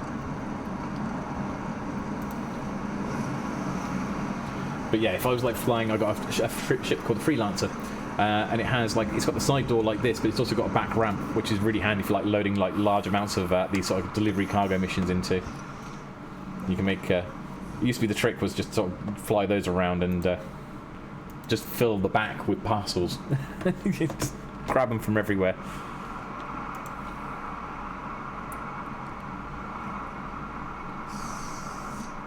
Okay, so that's 2 of the free packages. Oh, good, good, good. Let's get above the storm.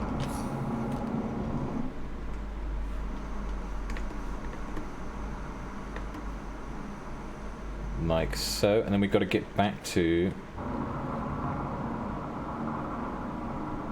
Oh, we still need to keep climbing a bit.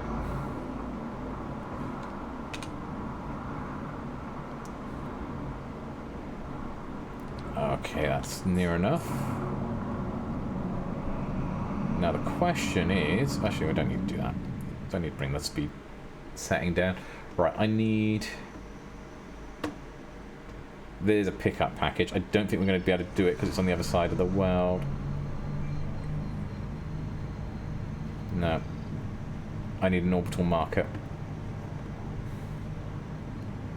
So let's check the skies, see if we can find an orbital marker of some description.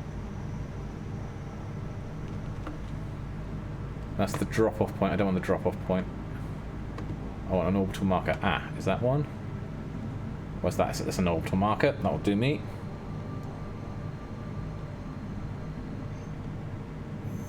I could just go to the navigation thing and set a course, but... There's the pickup. Okay, cool. That's exactly what I wanted. For the orbital marker to put us in position so that we can get around the planet.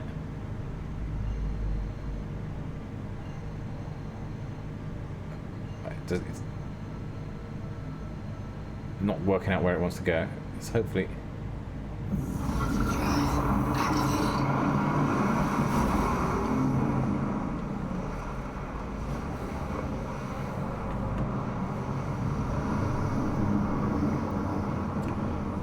And say we haven't even gone to any other planets. This is just a planet and its moons. There's like 3 moons around Microtech, so we're not even like gone like a heavy amount of distance. We're just flying around in a local planetary system. Right. Okay. Don't want the red. I want this one. Operations up. Spooling. Done. Let's go. So it's down on New Babbage. Now is it... The question is, where are we in relation to New Babbage? Is it on the other side of the world? Are we still in nighttime? Because when we left New Babbage, because New Babbage is where we were before, it was nighttime. And I think it still might be nighttime, actually.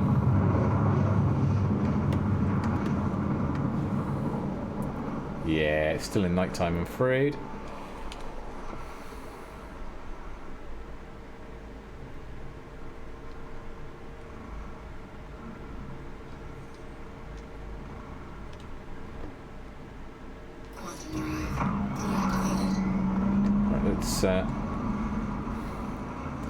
It's going to be out in the city. It's going to be on one of these landing pads again.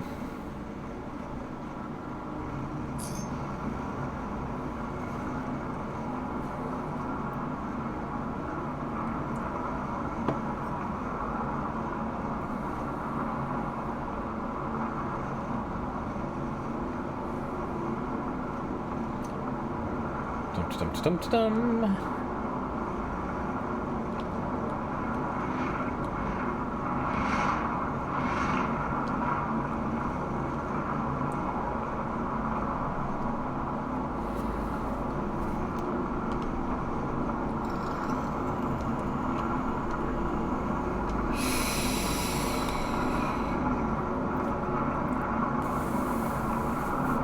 So apparently we are near a restricted area. You've got to be careful when you fly near restricted areas, otherwise the autopilot kicks in and diverts you away. Which could be a little bit annoying, but it should be alright.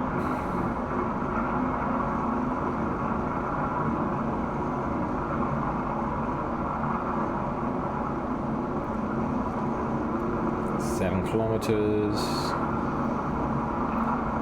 6. 5. 4. Alright, and slow it just a little bit. There we are, it's coming in. Ever so gradually. Oh, incidentally, did my status update? Is it actually saying now I'm playing Star Citizen then rather than saying I'm playing Minecraft still?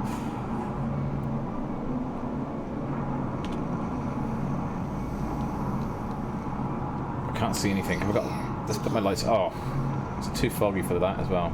Oh, there we are.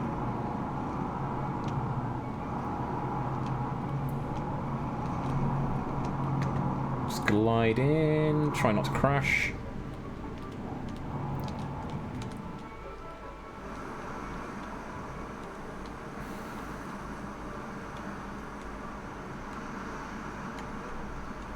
Oh, it's windy up here. It's like blowing the craft around, making it difficult to get the landing in, sticking the landing, but there we are, got it. Feels like the ship's on its side a little bit. But if it's on the roof, we're down, hopefully. It says Star Citizen. Brilliant, thanks, Adosis. Yeah, it was saying earlier, it was still saying I was Minecraft, even though I'd said it to Star Citizen when I started the stream. It was just like, okay. A bit odd.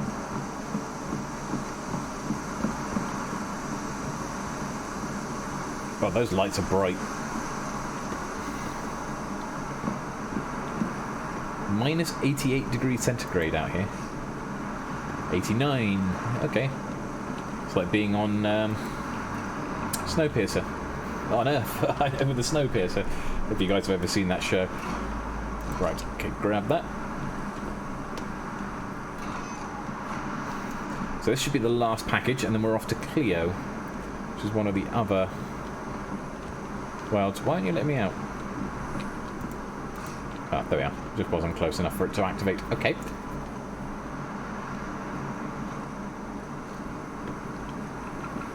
Wonder if they'll let us gather up snowballs and throw snowballs at some point.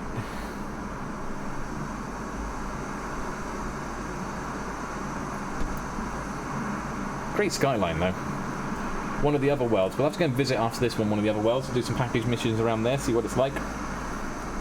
Either Hurston or... what's the other one? We've almost got Area 18 on it.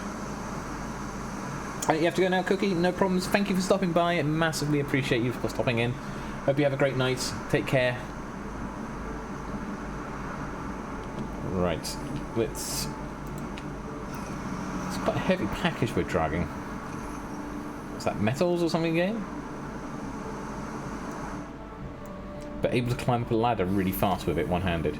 Yeah, it's metals or ores by the looks of it.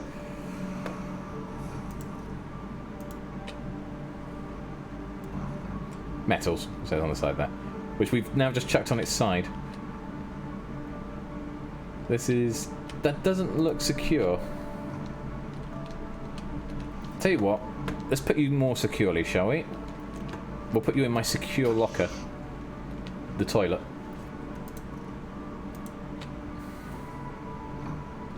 It's better. We've done that a few times. When we've been carrying a lot of cargo, a lot of boxes, it's end up using the toilet as a storage facility. No, I didn't want to pick it back up again. I wanted to keep you in there and close the door. No, not just drop it. Yeah, this is us doing our best impression of an Amazon delivery driver now. Just carelessly dropping the packages. Or storing them in the toilet. There we are. Right, okay, let's lock packages in the toilet. That'll do.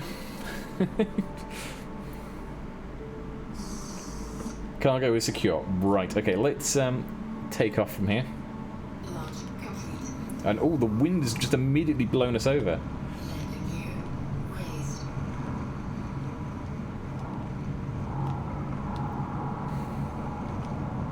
Literally fighting the wind.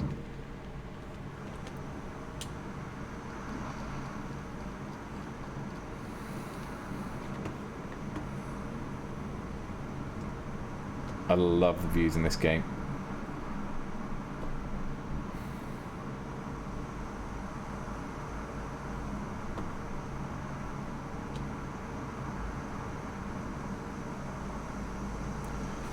Going back up again. Right, F4. From a stream perspective, also very good to be able to sort of try and see if you can fly from the exterior mode sometimes, because it's just picturesque. And then you can just sort of zoom around the craft and have a look.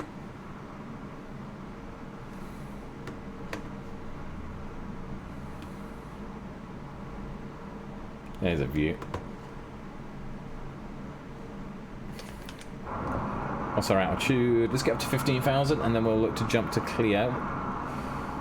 So from the bigger worlds, it's normally a good idea to be sort of giving yourself a much higher height to jump from. Because otherwise you won't do it. Right, so the drop-off point's on the other side of the world, which is typical. So we need an OM marker again, so we can get around the planet. There we go. OM1 should do the trick, hopefully. Just spool and calibrate the drive, and jump.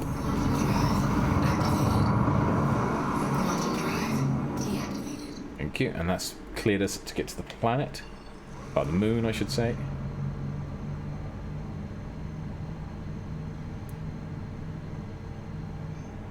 One and two. Spool and calibration done. Let's go.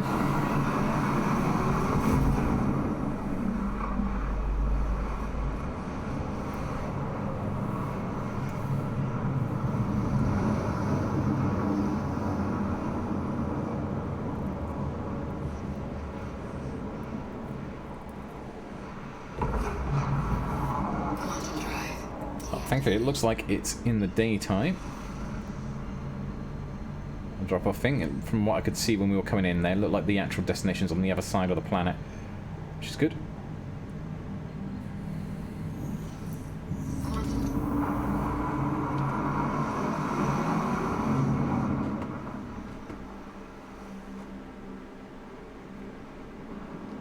Oh, there's a shot.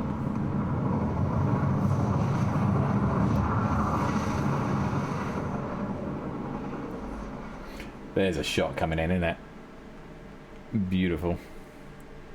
Oh, that's much better. Clearer day. Look at those mountains.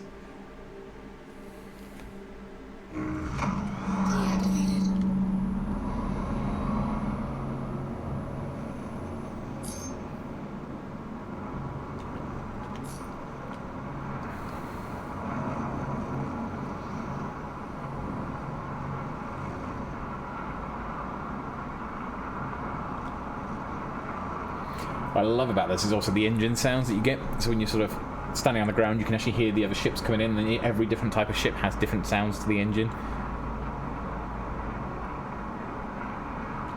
So if you're standing there, and if you play the game long enough, you'll start to recognise ship types by then the noise.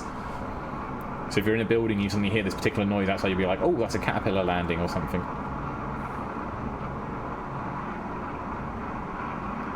Okay, we better ease off the throttle a bit.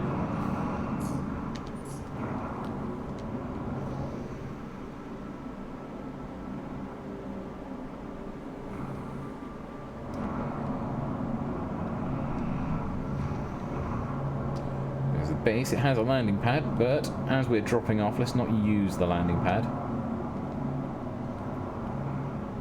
Which building is it? It's this one here on the left. And where is your entrance?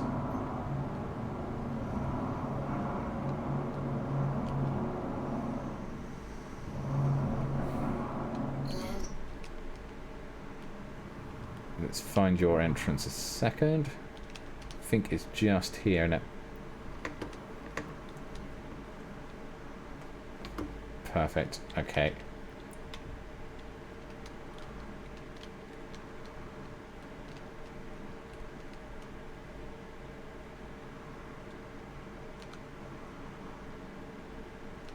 Yep, that will do. Perfect. Landed it. Was a bit of an awkward angle to be looking at it, the way to land it, but yeah, let's go and get our packages then. So, package number 1. What we'll do then is we'll quantum over to, I think, yeah, not Hurston, the other one. Hurston's quite nice as well, but I can't remember what the name of the other planet is. It's Hurston, Microtech, and something else. Can't remember what the new one is. That, not the new one, the one in between. I'll probably realise it as soon as I look on the map and see it, and I'll be like, oh yeah, it's called that.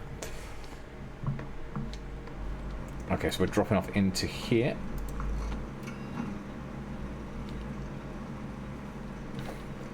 I wasn't wanting to drop it.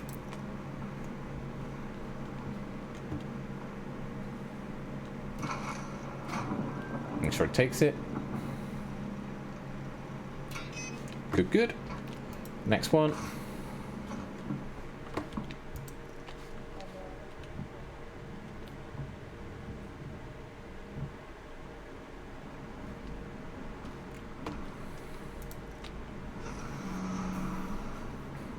No double yellow lines. All good. We'll find a park here. I feel like a proper delivery driver doing it that way. If you sort of don't use the designated parking space, but just park where you like, as close to the front door as possible, then you feel like a proper delivery driver then.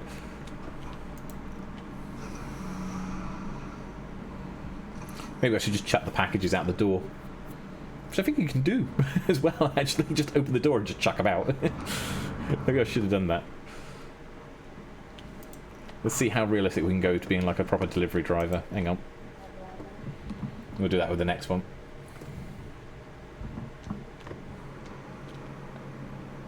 Drop off. But you're not blocking traffic. Well, maybe. Well, it depends if anyone else wants to try and get in here and park their ship here.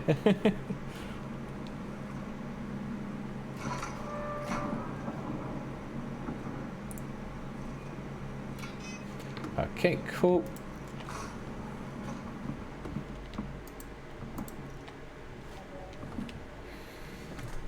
There is a way to throw things. I can't remember how you throw the packages. There was a way. I can't remember how it was done.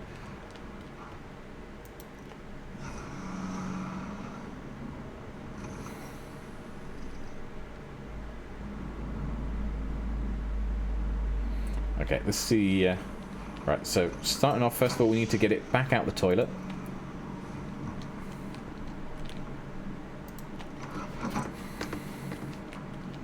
Right, instead of just exiting ship, let's just open the door. Get to the edge.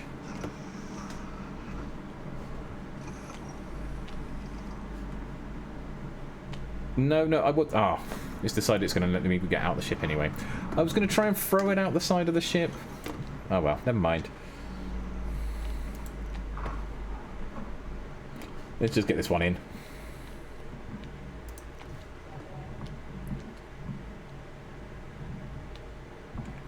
Cool, cool, cool. One of the things people don't realise with this game as well is, like, they've actually gone to the extent where this, you know, where we're in the airlocks and it's pressurising and stuff like that. That's because the game does measure the pressure and the atmosphere in different parts of the building. You had a book delivered not so long ago, and it looked like it had been dropped off a barrel roll with the side door open. Oh dear. There's yeah, the state some packages arrive in. It's unbelievable. Look at that. There we are. Right. Okay. I think we should go and visit somewhere else. So we've done a bit around New Babbage. We've seen 2 of the moons and seen New Babbage in the dark a couple of times. Let's go and visit somewhere else.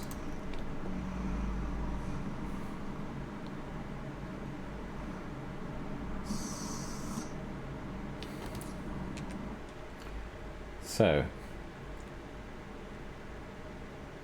take off. Put the undercarriage away. Push back. And activate the engine. And away we go.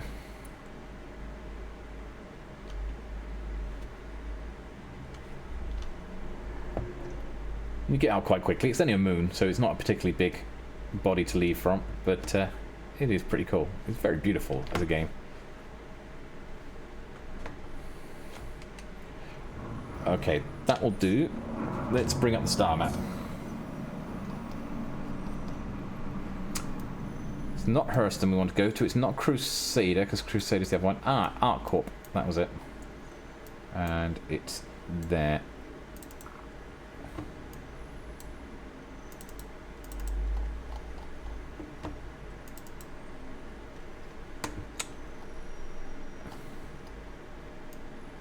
We want not area 11 or 8, we want the main one, which is area 18, which is that one there. Set the route. Thank you. Right, this one will take a little bit of time to get to, so do bear with us a second. And actually, in the time that we'll go over there, I am going to turn around and take a small break. So we'll set it to look in a pretty bit of quantuming like that. And while we're in quantum, I'm just going to go and quickly top up my drink. And I will be back in a second. Don't go anywhere. Oh. It says if I can get the thing to... I need to exit out and mute.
Okay, we're back again. Right, let's jump back into the game.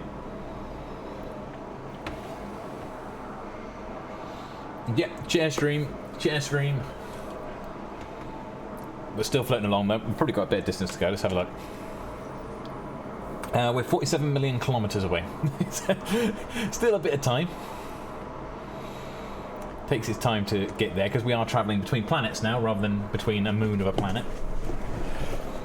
That's why I knew I got time. What's for the snack? I had a cookie. And that is actually a UK definition of a cookie rather than US version of a definition of a cookie. So it's a proper cookie, so to speak. So it is a biscuit that is known as a cookie. Quite nice chocolate chip. Just the one though. I'm trying to be good. I'm trying to get better with my thing. Che was pretty good at flying the ship though. I bet it was. I bet it was better at flying the ship than I was. More than likely. More than likely. It's got the Origin logo on the side there. See, now normally I got a package. When I bought this as a package. And I had a custom package, so it had actually like custom equipment on it. It was kind of more stealthy, and it had like a nice black paint scheme across it, rather than having all these sort of the various different highlights on this, which I quite liked because it was quite unique. But yeah, for some reason it's reset on this patch.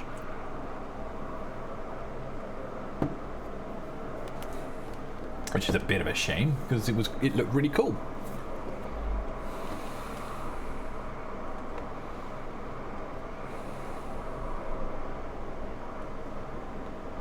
But it is a nice designer ship. I do like the style. It's just so sleek.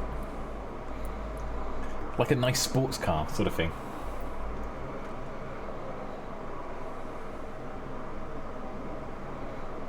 I've got to work out how to do the VoIP on this. There is VoIP options. So that when you're talking in-game, when you're talking through your microphone, the microphone is actually projecting it into game as well. There is also VoIP with an F rather than a V, which means that I think it's actually already active on this one. My camera should be being picked up by the game. And then my expressions should be mimicking onto the expressions of my character. It's a really cool thing. They got that in the game. So like if you've got your webcam up, as you're making expressions, your character is mimicking the expressions. So when you're talking as well, it's also going to be talking. Which is also kind of weird and eerie to look at when you see it in action, but yeah, it's quite cool. Ford is going out to pick up a bit of Japanese nosh for you. Oh, cool. I'm hungry, but I can't eat much after yesterday. Oh, yeah. That's a shame. So is it going to be what you're having? Noodles, sushi?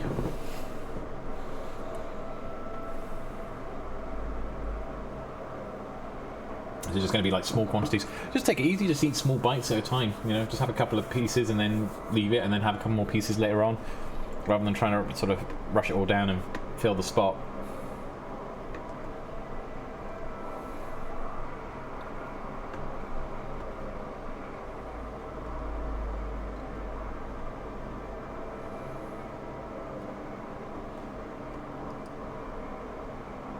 Still heading in. Look at this.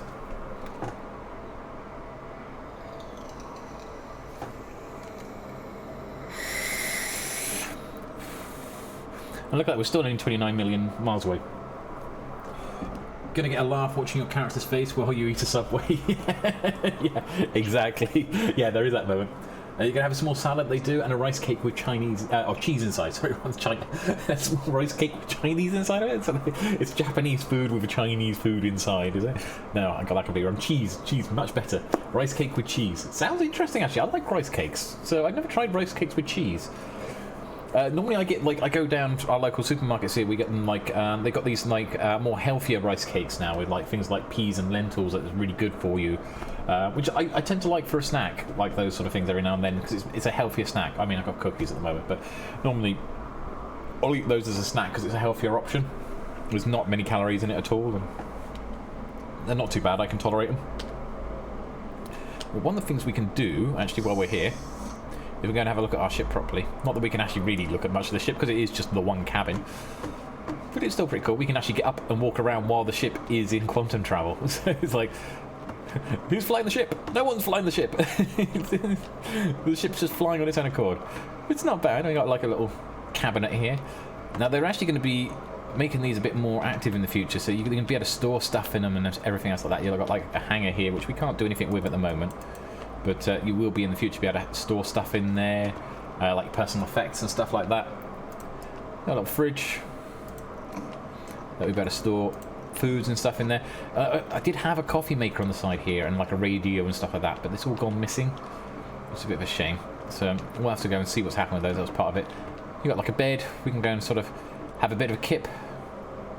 The screen there. It's just actually, what can we do from the screen if we enter bed? Yeah, have our character just go and take a bit of a nap. Just while the ship's in constant travel. Ah, right, okay, so we can actually... We can have a look at the ship's shields. So you can do stuff like, you know, set stuff up, though it's not taken into there. We can look at the weapons. Wasn't it? Let's go into shields. No contacts available on comm. We can monitor the ship's heat. And all this does stuff. This isn't just like fluff. This is actually stuff that's doing... It's actually relevant. So you can actually start tinkering with your power settings and stuff like that on the ship if you want to try and sort of optimize it. You don't have to. Normally you can just come in here, it's just fine. But you got whole sort of things here as well. Oh, you just tried posting a link. Oops. I just deleted all your messages as well. Oh, what were you trying to post?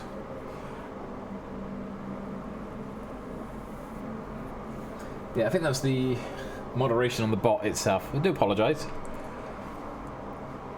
But we are supposed to have some form of moderation, so we've got to put it on there. Right, how do I get out of bed now? And that's it. Now I'm locked in bed. I can't ever leave bed again. Why should do it? There we are. Okay.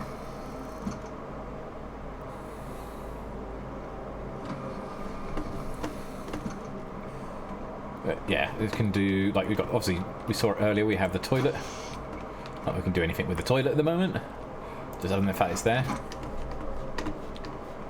Got our airlock door. It's not exit the ship while it's in quantum. It's we can open it though, which is, you know, we are travelling faster than the speed of light at the moment, and yeah, we'll just open the door. Why not while we're travelling along? It's all like you was just going to post a link of what the rice cake looks like. Oh right, sorry, right, okay. So yaki onigiri is what it's called. Okay, I'll have to check that out. Let's not exit the ship. Let's close the door. There we go.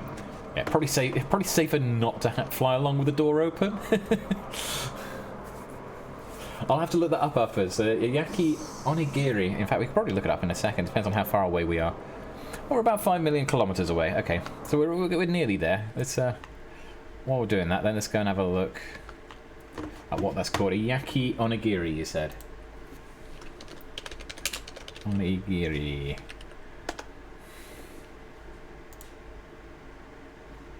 Oh, it doesn't look like anything like the rice cakes that I have. That's very odd. Looks tasty though. I'm gonna have to check those out. Apparently you get them in vegan form as well, which is really handy. Me being vegetarian. I'm gonna have to check those out. Okay, I think we are nearly there. We should be fine. I can hear the engine starting to prepare for its jumping out of quantum drive. The quantum drive will take a while to cool down as well after we get there,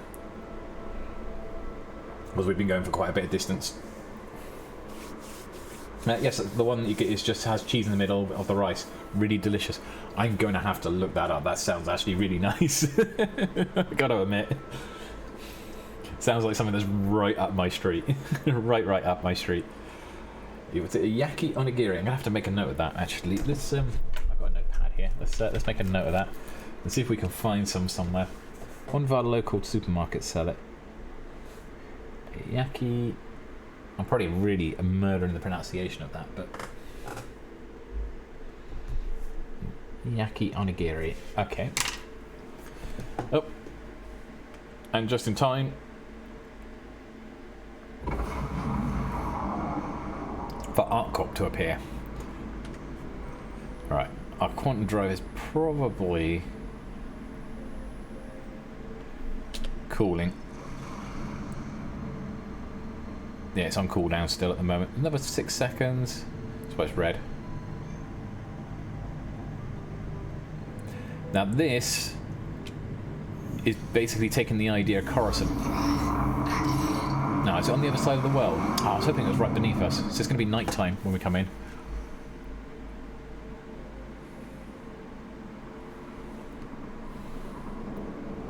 Well, you've got... oh yeah, just read that one. That's okay. Yeah, it's on night time. That said, Area 18 is very beautiful at night. Now, this is basically, it's the Coruscant idea. The entire world is a city. The entire world is a city.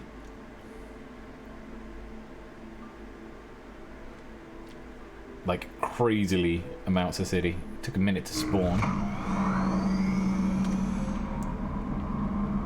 If we spin around the right way, so you might get a little bit more sense of what we're looking at. This is the city. And it's huge. Like, it covers this city, covers the entire planet. So it's just skyscrapers everywhere. Now, off to our right there is Area 18 where we want to head to, but we need to actually go to the Starport. And I think somewhere beneath us, looking if I got my destinations right... Oh, is that Area 18? Is that the actual... Hard to tell. Oh no, it's there. So that over there, I think, if I remember rightly, that there's the exhibition centre, which they sometimes put things on there. I did a YouTube series about a year ago with they had Fleet Week, or Invictus Fleet Week, I think it was, and so we did. I covered that.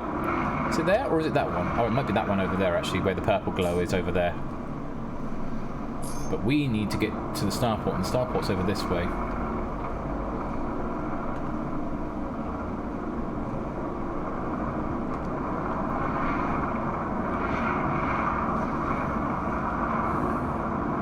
But this has that kind of dystopian cyberpunk feel to this place. Right, let's talk to the guys, shall we?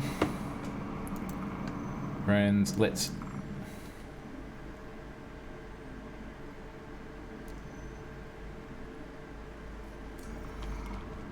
Gonna let us land?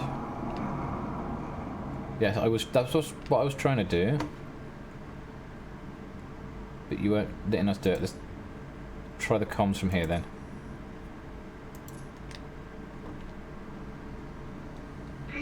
Ah, better. Looks nice from the sky. It does, and it looks even nicer from the ground as well. I'll show you, because I need to go and get a drink anyway. My character is actually thirsty. You can see like there's like the water drop down there, say 92%. So that's 92% hydrated. But we need to come bring us into the Starport, which is Riker Memorial Starport. But landing in the Starport here is a little tricky. Because you kind of got to get... Oh, the winds here are terrible. They're battering us around.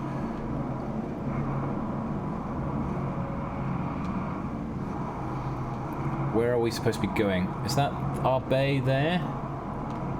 Have we got like an open... Oh, we got a...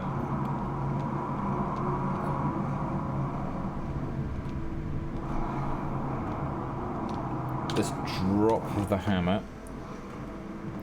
Say drop the hammer. Oh, is that it? Is it that one there? Yeah, it's that one. Sorry. We've got an open... We've got this open hatch in the ceiling here. Right, now we're going to need to line this up. So probably the best way to do this... Take it very, very easy. Now, I always misjudge this, so let's... see. I would have ended up in the wrong place then. Take her down.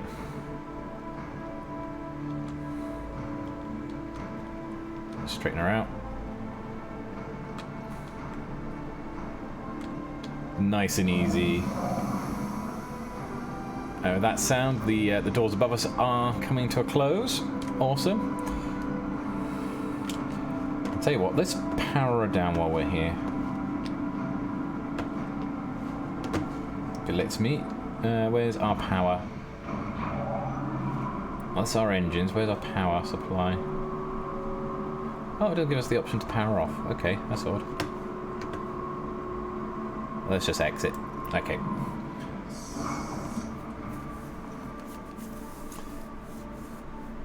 Ah, so some survival as well. One has to drink and eat. Yeah, you have to eat and drink. So there is water and drink in it, but as you can see, I've been flying around and haven't needed a drink yet, so I've only just started to need a drink. So it's not like you need to drink all the time. It's just every now and then, and depending on how much heavy activity you need to do, then you might need to pick up a drink and you might need to pick up food. At that point, you need to take your helmet off, because otherwise it doesn't work. Right, so we've parked up. You can see there's the hangar up above us that we just come through. Try and remember which way we go from here in the hangar. I think it's towards arrivals. I think it's this way. Hey, mateys. Look at the Sky Tram.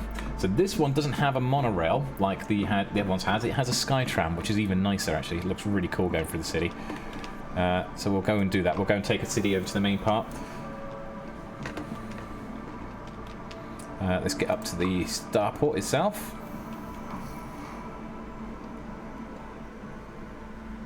We'll stall the ship.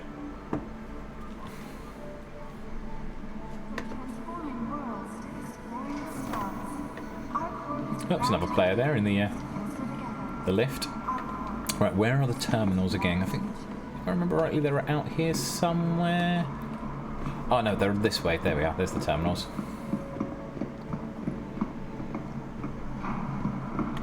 It's not like Fallout 76 where one has to worry about food and drink nearly all the time. No, so they haven't done it so it's like it's a core mechanic in that you have to really worry about it all the time. It is there, and you do have to eat food and you do have to have a drink, but it's not like constant, and it will let you know when you're at that point. So you do have to think about what you're doing with it, but you don't have to, you're not like panicking about it all the time, you know? Right, okay. Stored our ship away. Let's go and take a wander around Area 18. There are a few players around here, actually. Those are player characters.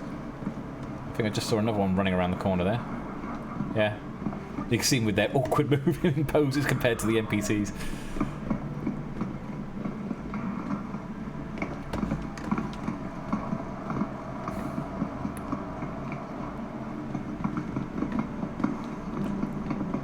Where they got their cat helmets from. They look really cool though. Right, Sky Tram and shit is over here.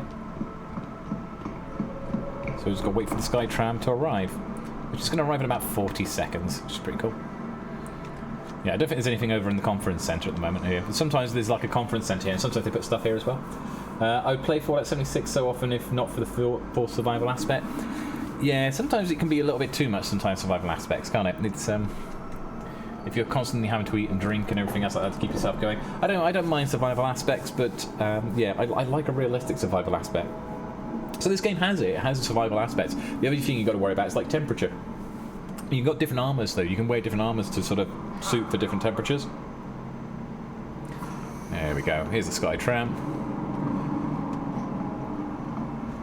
I think it's going to go this way. I think it goes back the way it came. If I remember rightly, I don't think it goes back out the opposite way.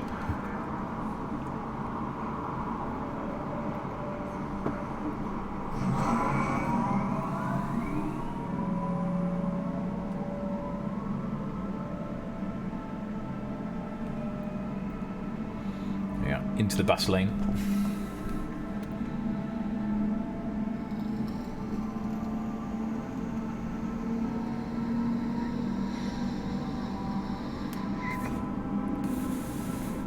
Yeah, Area 18 is definitely something to be seen at night. Because you've got all the neon signs are up and everything else like that.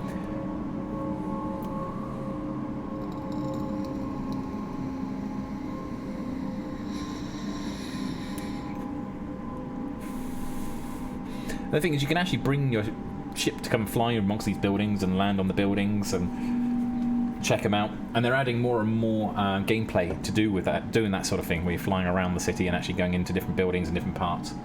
I just bought another game that might interest you, Cloudpunk. Okay, I'll have to check that one out. What's that one about? I tried out Frostpunk. I couldn't really get heavily into it. I played it through a couple of times, but I kept on dying. I kept on getting it wrong. I think I'm too much of a bad leader for that one.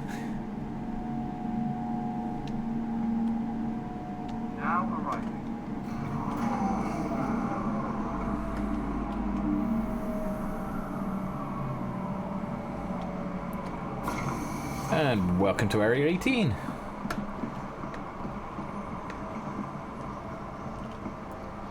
This just looks wonderful. Right, let's go and check out the plaza. You love Frostpunk so much. I'll have to nod about it when he comes back as well. Okay, we'll have to do that. Yeah, Frostpunk, I mean, I like it as a game. I'm just really terrible at it. I end up just getting kicked out or killing the entire colony. I'll have to play it again and maybe play it on stream some point and get people to give us some tips because I'm terrible. I'm rubbish at it. And this is our corp.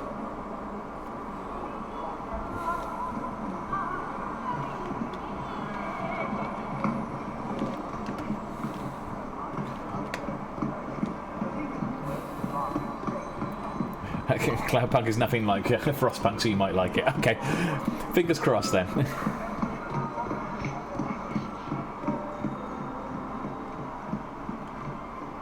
Where was I going? Actually, I want to go all the way around here. I'm going completely the wrong way. Won't come over this side. I might find someone that's selling water or selling a drink of some description.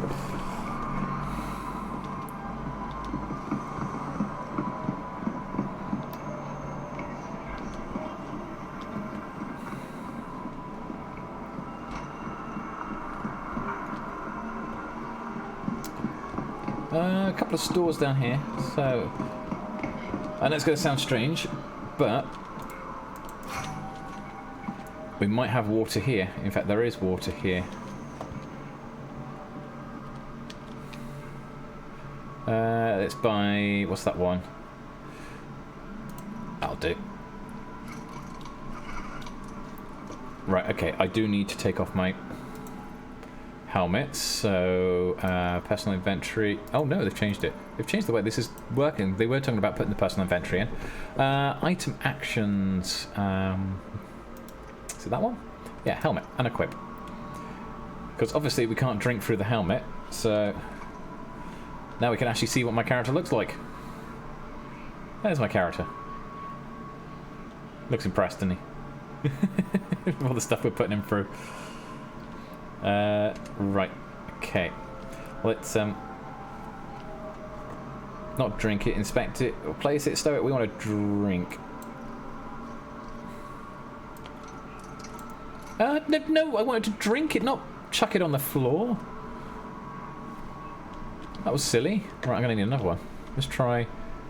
Quick buy one of them. From Stevie Gang, this is Cloudpunk. Before it's played, it might be better undone. A neon noir story in a rain-drenched cyberpunk metropolis. Your first night in the job working for the Cloudpunk delivery service. 2 rules: don't miss delivery and don't ask what's in the package. Okay, we'll have to give that a try then. I'll look it out. I'll look it up. He looks a bit tired. He does, doesn't he? Keep drinking. So you can see there's like a little bar. And it tells you how much is left in the bottle. So you could actually just store it away, but I don't know, I just thought I'd keep drinking. Yeah, he does look a little bit tired, you're right. There we are. Bottle's empty. And now we do what all good people in this universe do when they've run out of stuff. And we need to get rid of it. We're going to dispose of it responsibly on the floor. Because in a minute it will just disappear, because that's what happens with rubbish in this game for some reason at the moment. But yeah, you got all sorts of stores here as well. Looks like he wanted to be a pirate but ended up as a delivery driver. That's pretty much it, doesn't it? Poor guy. Like, I want to do something much more sophisticated than this, and now I'm just like stuck being like a delivery driver, moving people's parcels around the universe. I like the armour that I've picked up though. It's nice armour.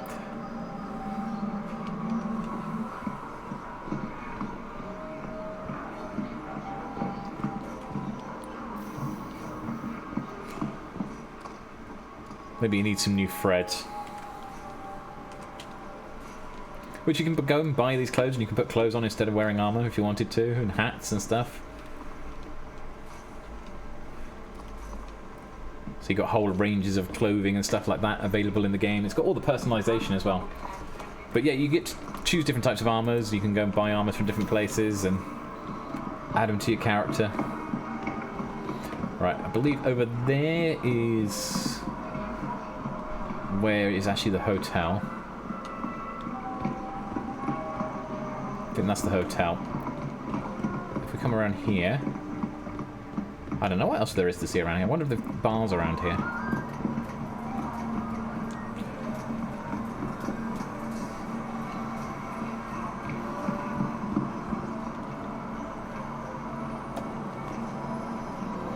I just love the look and the aesthetic.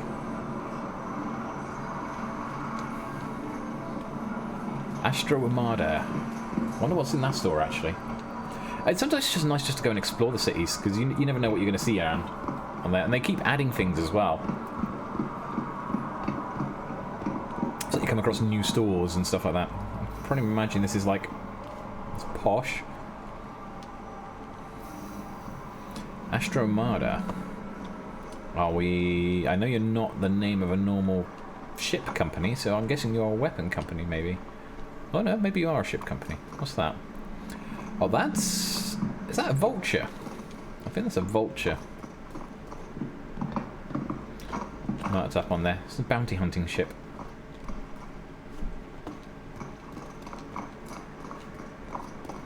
Which I think this one probably hasn't got all of its gameplay in place. Ah, this is where we can hire ships from. Okay, so one of the other things you can do in the game is if you can't afford the ship, you can hire the ship for a while. I was saying that, no, I think this is actually a ship selling place. This is actually a shipyard. So no, this isn't a rental. There are rental places. Like in some of the Starports, you can rent ships instead of buying them. So you can like rent them for a day or two. So like if you wanted to go mining but you don't own a mining ship, you can just go and rent the mining ship. And you just pay a couple of credits, rent the ship, and you make more money than that when the time that you spend in the ship. But no, this one is where you can buy the ship with in-game money. So this is one of the things that you say Dice was saying earlier about how they sell the ships for real money, and they do. All the ships are available for real money. It's how they sort of fund the game and everything else like that, you know, with various packages and everything else. But everything, all those ships that you can buy real money, you can also buy in game. So you can just save up the money in game as well if you want to, and buy it that way. So you don't have to. It's not sort of that pay to win in that sense. You know, if you wanted to jump forward and get a big ship and support the game, you can. If you wanted to save up and work your way up to getting it, you can. You know, there's no sort of things around that sort of thing where it's sort of doing that. So there's our ship. That's the 315P. There is also the 300, which is got sort of the white livery. 325 is the fighter version.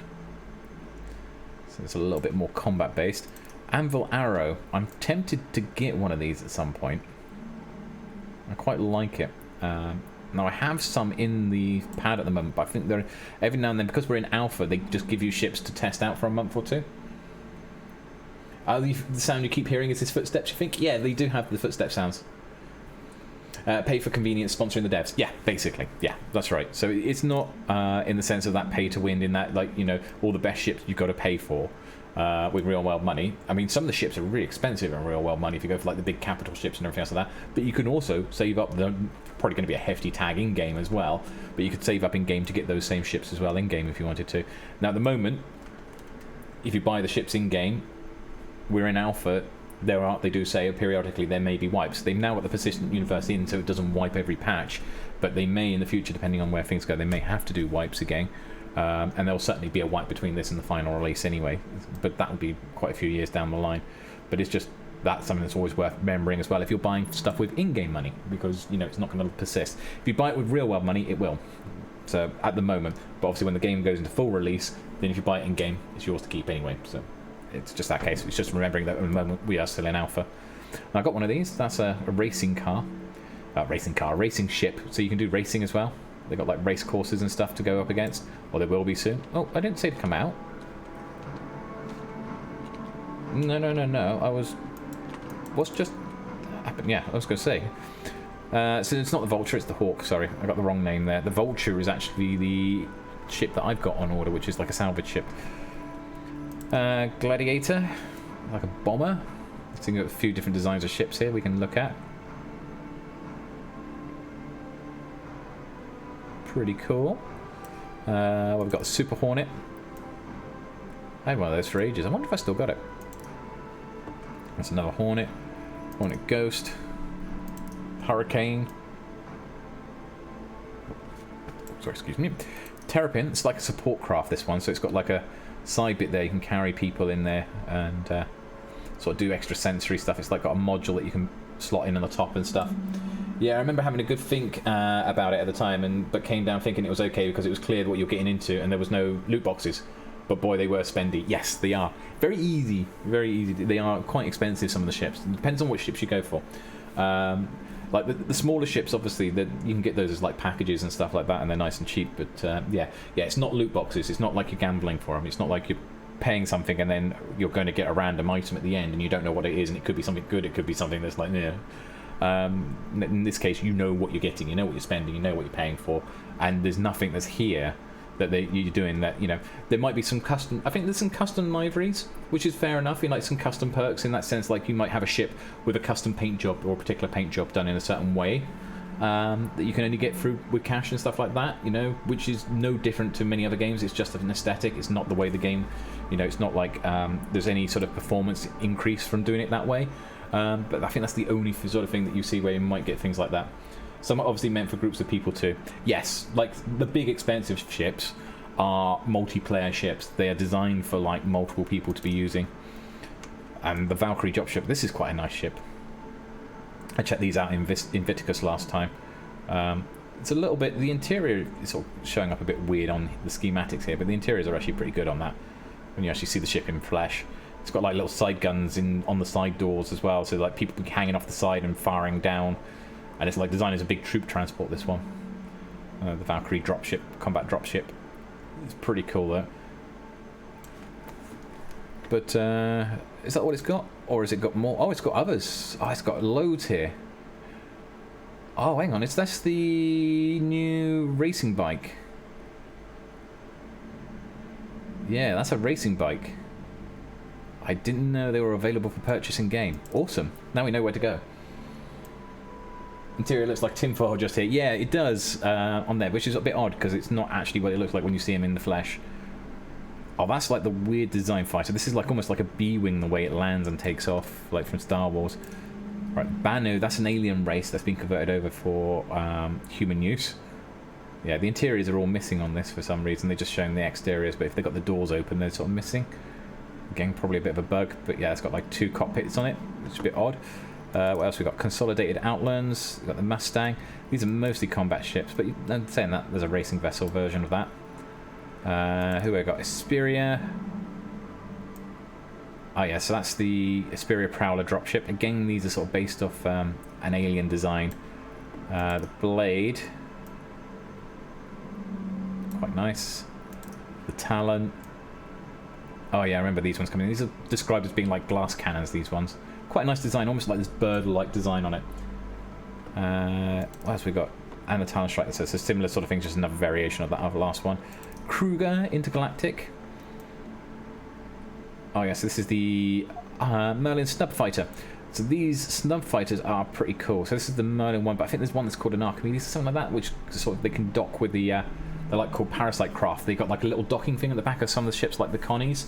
So the Constellation class craft, which is a big trade vessel, they have a docking hatch at the back, which they've just actually got working in this patch, where you can fly up these little snub fighters and dock them at the back of the ship and then fly around. So you've got this fighter that's being carried around by the big cargo ship, and then if you get attacked, you can just jump out in the fighter and go and attack off. Yeah, the wingbacks were looking quite good on those ones. Okay, so the Origin, we know the Origin ones we were looking at a minute ago, actually. I wonder if it's got...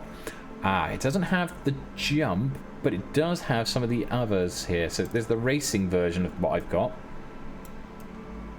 which is that one. That's the racing version. Though its engines are missing at the back there, so it kind of looks odd. Now this is one of the luxury yachts. This is the 600i, but there is one that's even bigger, which is the 890i Jump. But again, I think at the moment during beta alpha testing, it's only available to those that purchased it, but it will be available in game eventually. That mucked up. That's bugged.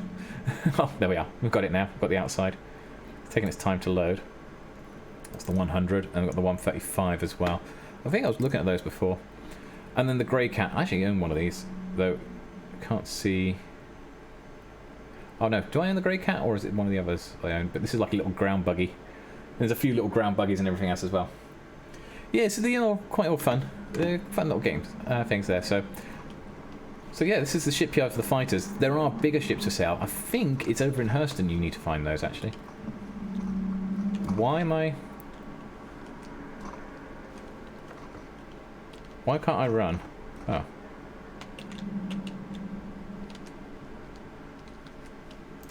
Okay, I've got a bit of a weird thing. My game's gone buggy.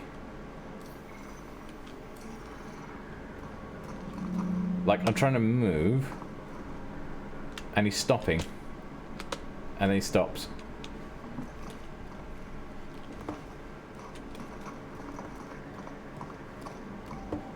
That's really weird.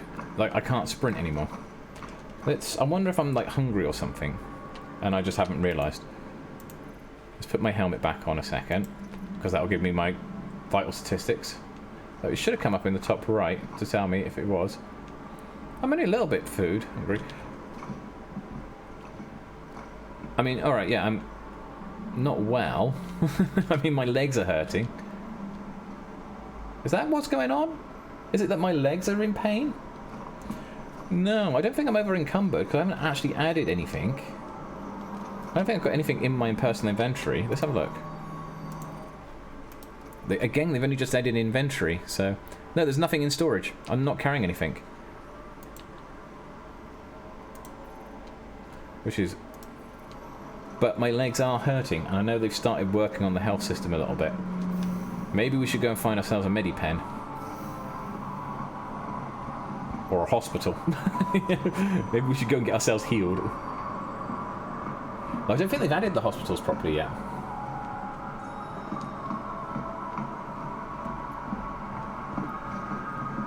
Yeah, I need to call 999. Well, I'm at 73% health, and my legs are yellow.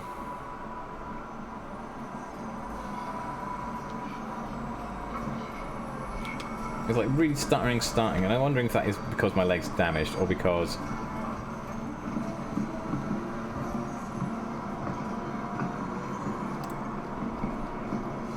I'm also a little hungry, so hang on.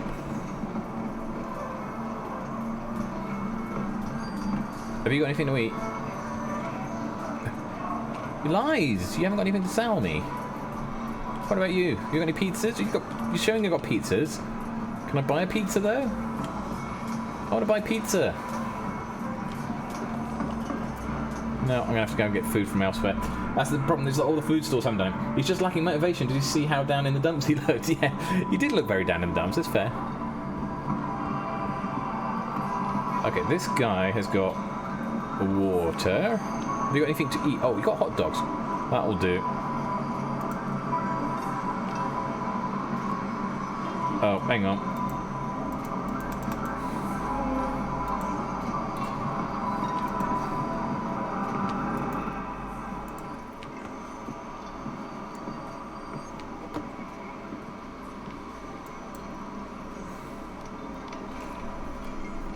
Eat our hot dog, that's sorted out our hunger, hopefully.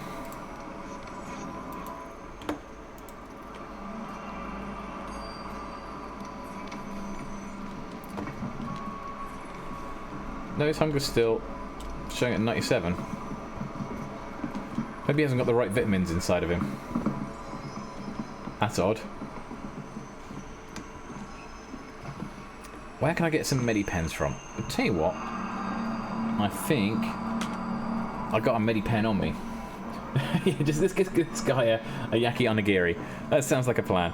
Now I think if I go to equipment manager,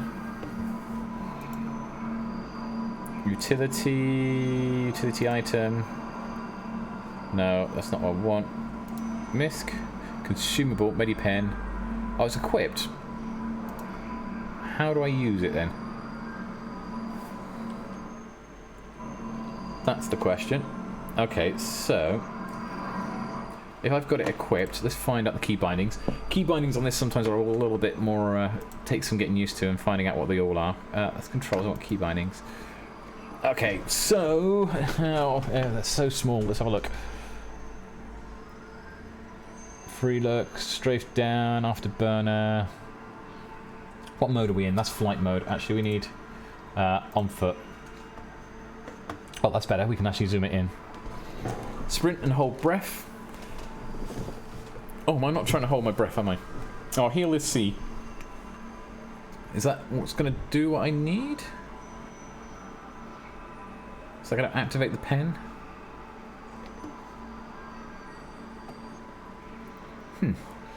Okay.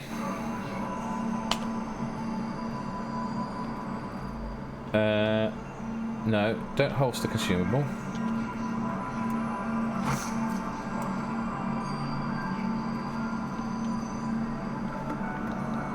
Oh, look at that! I can move! It was!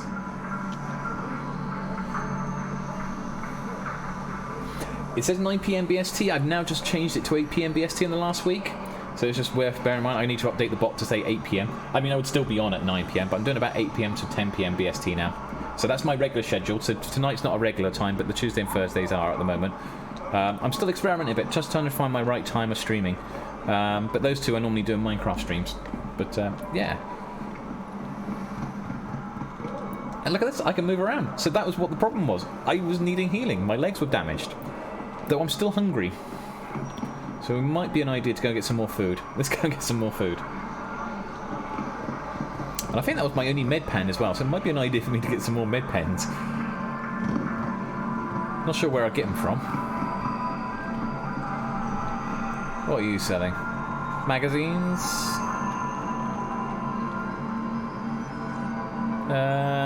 Yeah, all magazines.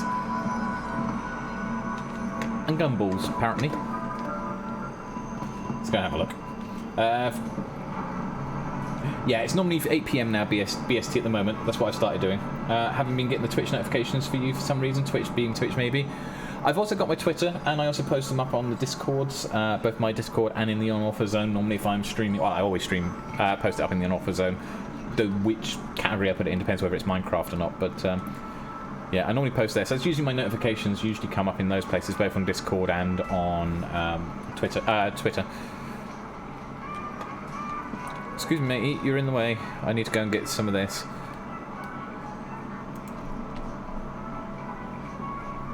Oh, actually, no, it's not quick by that.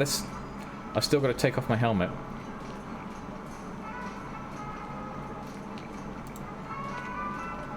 No, I want to put it back. Right, okay. Let's try it again.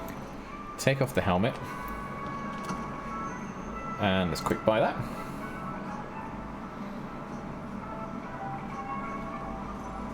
Do you just drop it on the floor and then pick it back up again? Right, let's try eating this one then.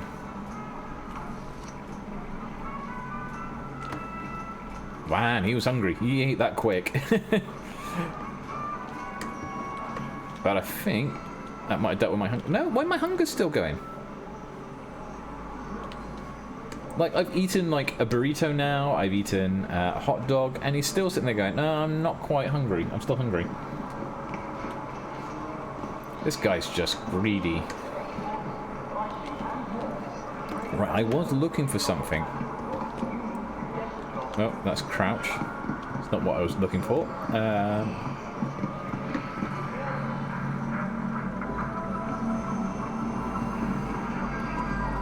Let's try this way. See what I'm looking for is this way. Don't know if it is. No, that's Astro Armada. That wasn't where I was going for.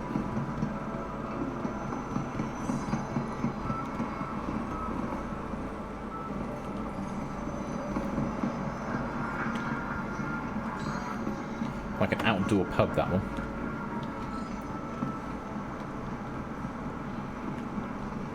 Aha, that's what I wanted to check out. See if anything's changed in here.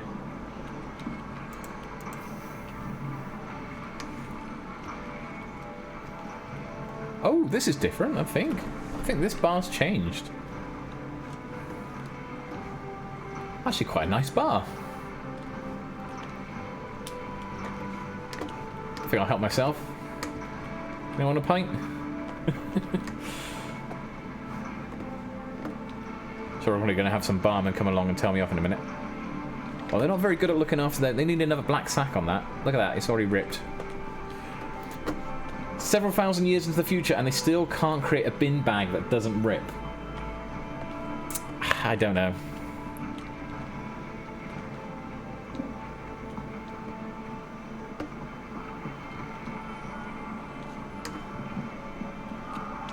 Yeah, that's pretty cool. haven't checked out this bar before. This bar's changed. I've been in here before, but it was like, it looked different last time.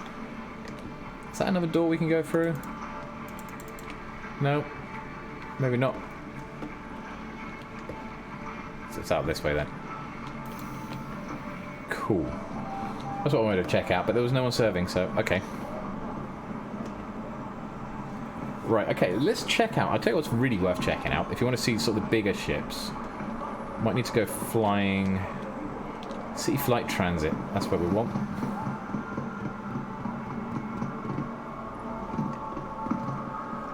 So we are hungry, and we are increasingly hungry, and I don't think I can do anything about it, because apparently he doesn't seem to want to eat properly. Right, this is going back to... I think this is the one that's going back to the Starport, so let's take it. And I think that's one of the worst things that we have to deal with today or in the future, and we're not doing too badly. Oh, with the black bags.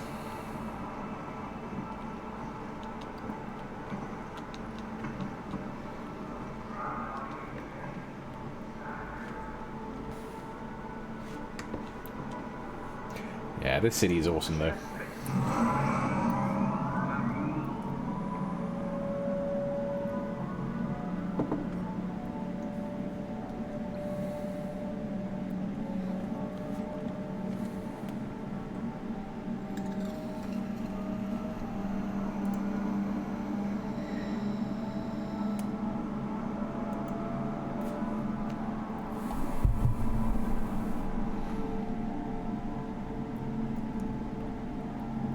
It's just the flights through here, just taking the city bus through here. I just love every time coming to Area 18 just for the Sky Tram.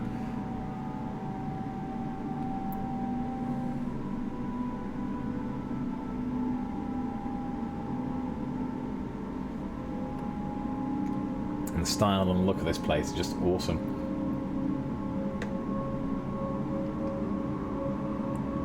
There's just so much to look at. See.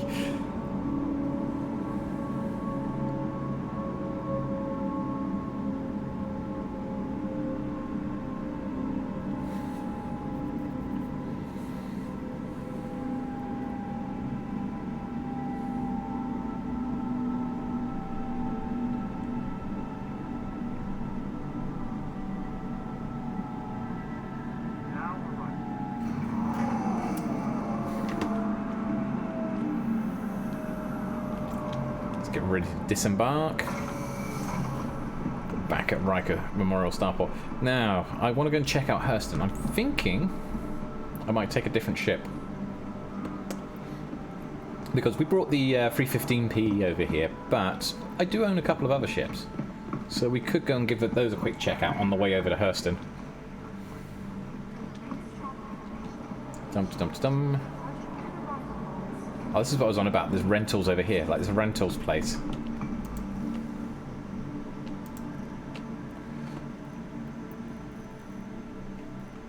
So you could rent all sorts of other ships. There's a couple of other different designs here. It's like the Constellation. Andromeda. You can see that's a bigger ship. Like a proper big cargo ship. You can even hire out a Dragonfly, which I actually own one of these. It's like a bike that you sit on top of. Has it got the 890? No, it's just the 300 available through here. Okay. Who else has got systems here that might be interesting? That's the Aurora. What's Tumblr got? They just got the Cyclone. I don't think there's anything that's big that they're going to hire out from here. No. But there's a few little bits of hiring here, but different places have different ships for hire as well.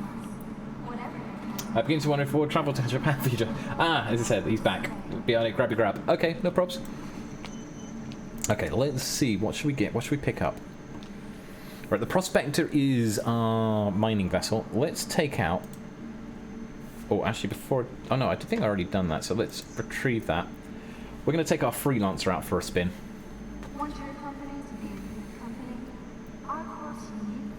The Freelancer is a bit of a bigger vessel. Hangar free. I haven't flown this for a while, actually. But it's probably the largest ship I own. It's not a very big ship, but it is the biggest ship I own.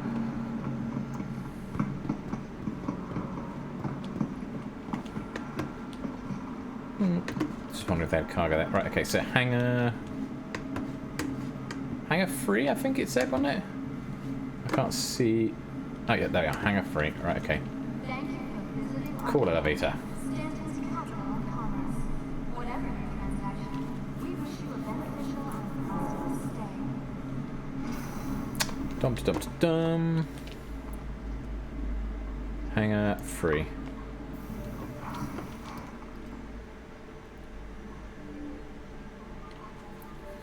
See if we can food at Hurston might satisfy us instead.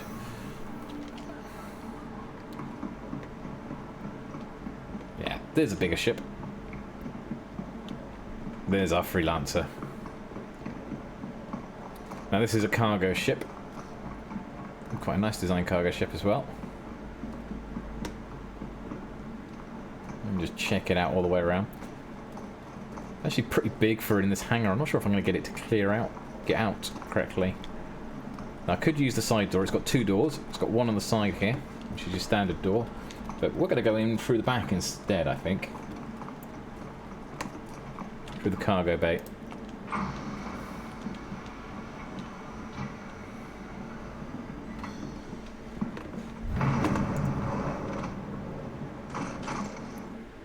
What just happened? Someone booby-trapped my Freelancer.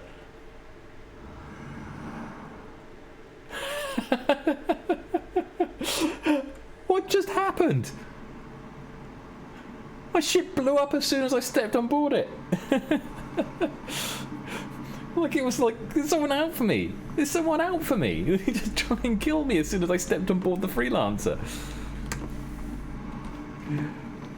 Oh man. Did not expect that. Okay, we've respawned back here. Well, at least our hunger's dealt with. Maybe spawning the Freelancer here wasn't the best idea.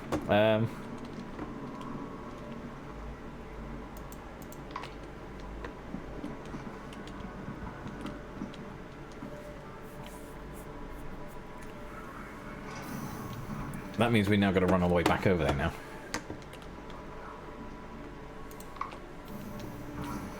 Why did my Freelancer blow up?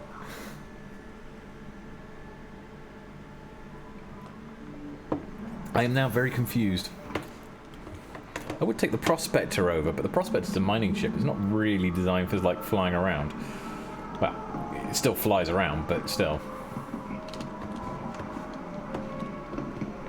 Yeah, it's not sort of designed for like hopping between systems. I'm really sad that my Freelancer blew up as soon as I stepped on board. Now I've got to go and make an insurance claim.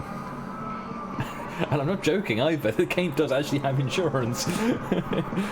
So it's one of the things that if your ship blows up, your ship has blown up, that version of the ship is gone. But if you want to get it back, you just put in an insurance claim. As long as you remember to keep your insurance up on your ship. So obviously make sure you've got insurance on your vessels.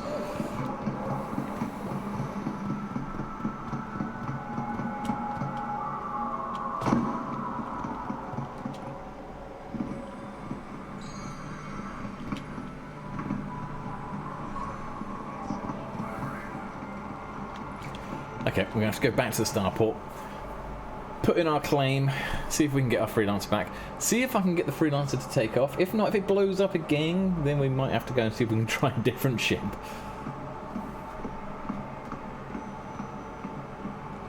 I was hoping to show you guys the Freelancer properly, but that was kind of mad.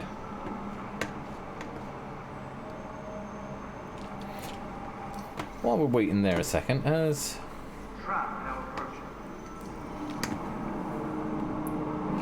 back through the city again. I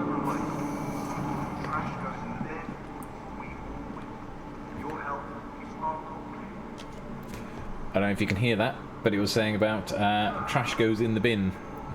There's no option in the game to put the trash in the bin. So you just can only chuck it on the floor.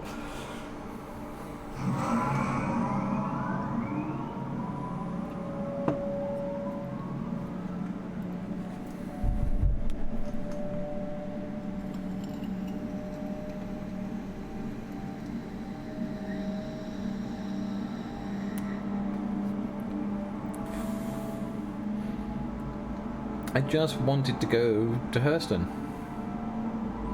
Go and check out the big ships at Hurston. There's a couple of big ships at Hurston to check out. You can actually go... There's like a shipyard, like we just went to a minute ago, where you got the ship seller. But the ship seller in Hurston, they have some ships that you can actually go on board and walk around and check them out.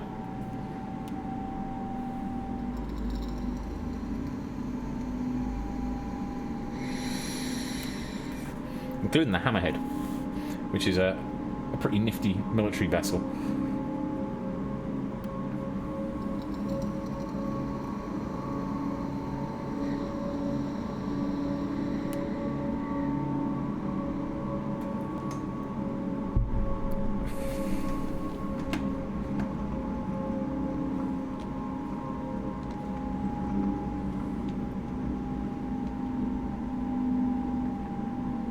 Contract available, let's meet.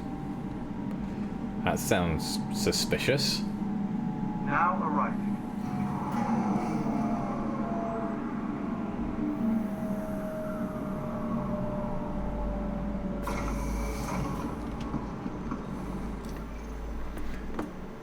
Quite intrigued by that contract though.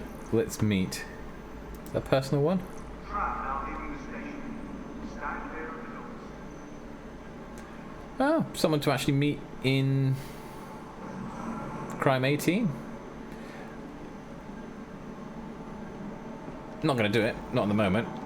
You can get personal missions as well. But I should do that. Start doing some of these side missions and stuff like that. I really want a nice fighter ship I can do that with and sort of deck it out a little bit. Let's head on through.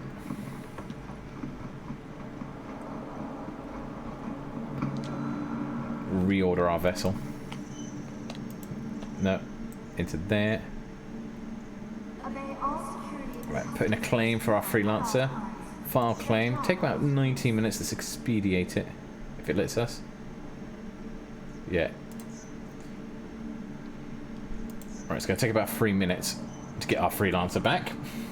You don't just get them back. It takes a little bit of time, but I've just expedited it, so it should only take about 3 minutes.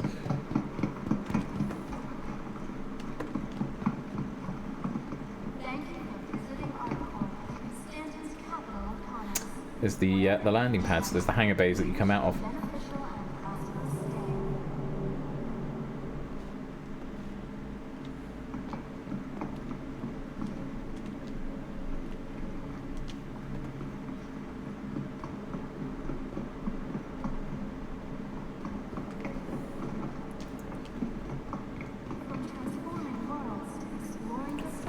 Awesome.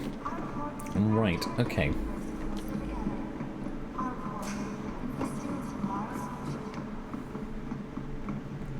How's our claim doing? How long's it been?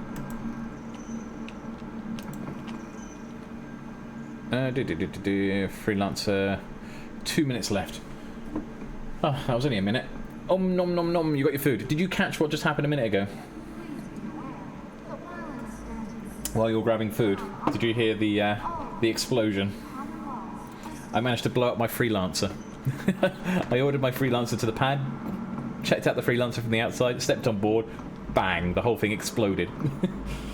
Like it was booby trapped or something. It was just like, was not expecting that. So now I'm having to put in an insurance claim. Yeah, so hopefully we can get it back. Yeah, I don't know. I don't know what happened. I really don't know what happened. I don't know if it was a bug or something like that, but I went to get on board the Freelancer and he just went bang as soon as I stepped on board the ship.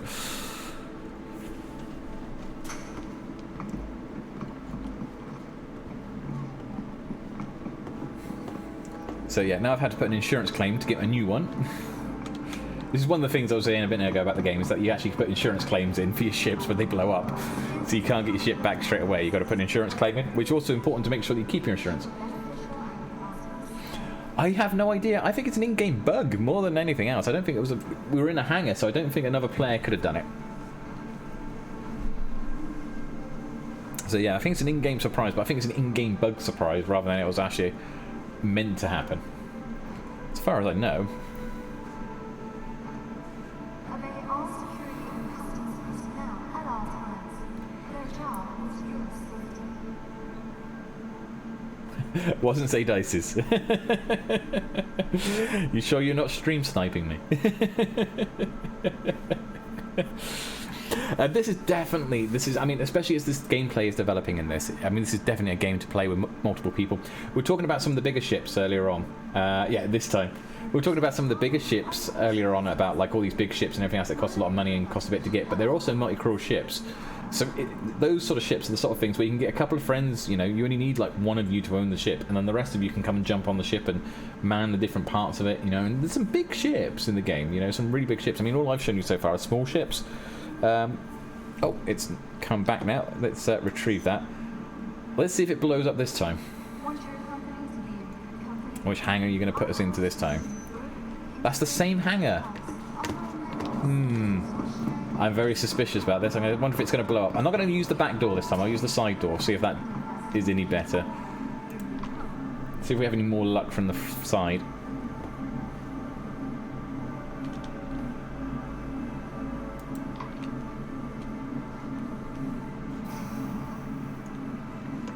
Okay, hangar free.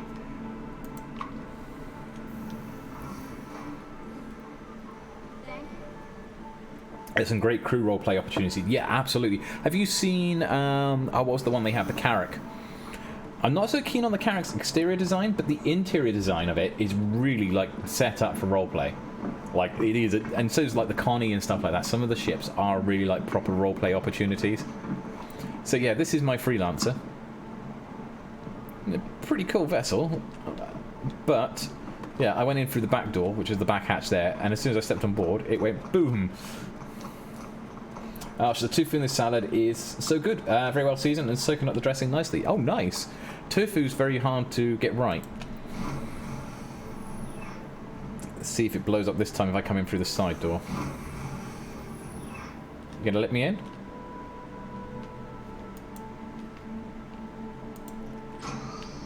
Okay, so let me in. So yeah, this is my Freelancer. So this is the bunk room. So you got like 4 beds. All in close thing. This is a bit more. This is built by a different company, so it's got a little bit more of an industrial feel to it. So this is, I think, that's the toilet. Yeah. So this is like a combined toilet and shower. It's a bit of a weird design. So what you've got is like your toilet's at the bottom here. And it's supposed to sort of fold out, and then you've got a shower head above, and then there's a sink behind as well. So it's all really compact. Then you've got like a mini little cargo bay here. So this is a small cargo bay, so you can actually fill this up with cargo, which also has access to a hatch at the top, which you can go out of. And then we come at the back here, we have the back part of it as well. This is where we'll also have access to like some of the components. I wonder if I don't think the components open on this one. Some of the ships they do, you can get the components, but you can't at the moment. And this is where the back hatch was, where it just blew up when I went through it. Yeah, and there's like a hatch here, which is to a turret at the back. There's something very similar to that as well in Death Stranding. Okay, cool. Just going to convert your asset to a bridge, get me a Star Trek outfit, and it'll be good. Yeah. That's the only spoiler you'll give? Okay, cool. Yeah, it's that whole idea, say Dice, is I love to do that. Sort of have my own big vessel and then invite people. I wasn't wanting to go to bed. Wasn't saying go to bed. Having like a nice big vessel and just inviting a bunch of people to come on and just basically do roleplay on it. You see there are a few streamers already doing that. You know, they've already got like set up orgs and stuff like that where they're doing sort of like going around doing a bit of roleplay and stuff like that on their ships. Do the whole aye captain sort of thing. I would be very tempted with those sort of opportunities for the roleplay opportunities. But if you combine the roleplay with the in-game options as well, you end up with like a really cool sort of setup for the game. So this is the bridge of the Freelancer. You'll notice it's got actually 4 seats. So there are actually 4 seats here. It's meant to be a 4-man crew. You can operate it single man though, because it is a trading vessel. But there is a turret at the back that can't be operated unless someone goes and sits in it. But let's go and enter the pilot seat. It doesn't at the moment. It is more like a respawn point, sleeping at the moment. And the cheapest at CJ, the shower toilet combo is just to do a barrel roll. It's just to do a barrel roll in atmosphere. Oh, that's gonna be horrible. You imagine like taking your shower and the pilot decides to do a barrel roll.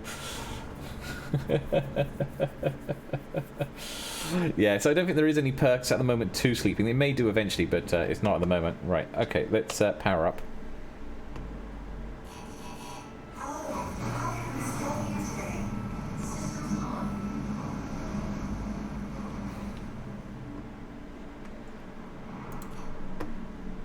Okay, where's my comms? Not there. What about down here? Can we get comms to here? Yeah, now we can get comms. Right. Can I have permission to leave? You have launch.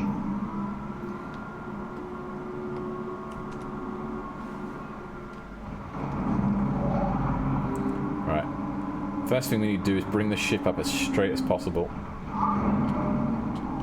And gently, because it's... Otherwise I end up crashing because it's barely got the clearance to get through the doors. I wouldn't want to land this at Area 18 with that hatch. There we are, we are out. Okay, let's bring that up. Why have we got, like, broken textures on this? This is...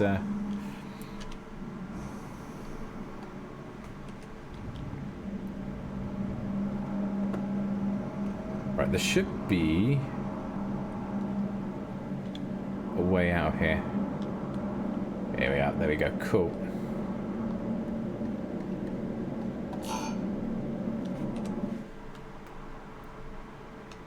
This ship's a bit heavier, so it takes a little bit longer to get it moving anywhere.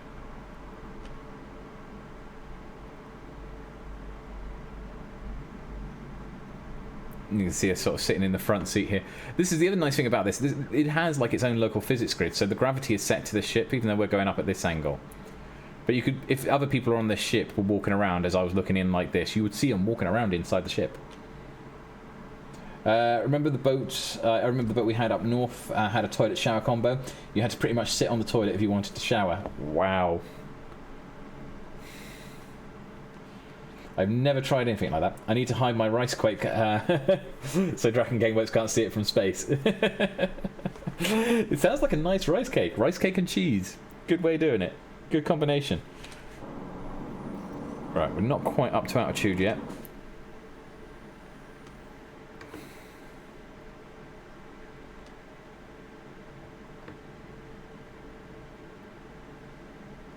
Just keep climbing like a rocket. But it's not really like a rocket because a rocket's supposed to curve, and this is just going straight up, but still. You would have someone hose you down outside before you would shower on a toilet. Yeah, it does seem a bit like mank, doesn't it? I mean, I suppose it's a fold-away toilet, but still, nonetheless, it does seem a bit manky to do it that way. How far up we... Oh, that's good. Okay, so we are going to go... check out another place. And that place is... not Crusader, because Crusader's over here. We want Hurston, which I can't remember where Hurston is. Is that here? Is that Hurston? I think that's Hurston. Yeah, that's Hurston. That's where we want to go. And we want to go to somewhere very specific on Hurston, which is, if I can find it, Lorville. Set route. Perfect.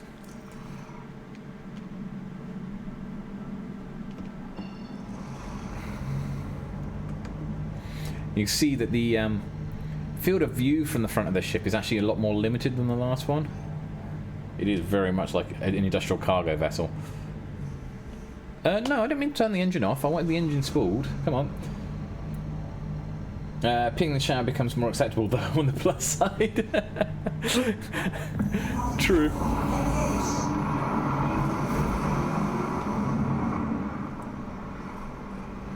And we're back on the move again. You could just jump in the ocean. It'll be a balmy 4 centigrade. Yeah, I don't think I'd want to do a 4 centigrade bath in the shower in the sea.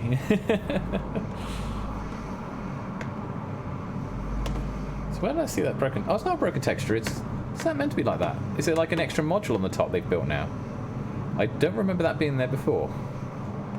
Well, they've put an extra support. They've added a bit more to the ship, maybe? I'm pretty sure that wasn't actually like open and transparent through before. I might be wrong, but they may have just added some more detail.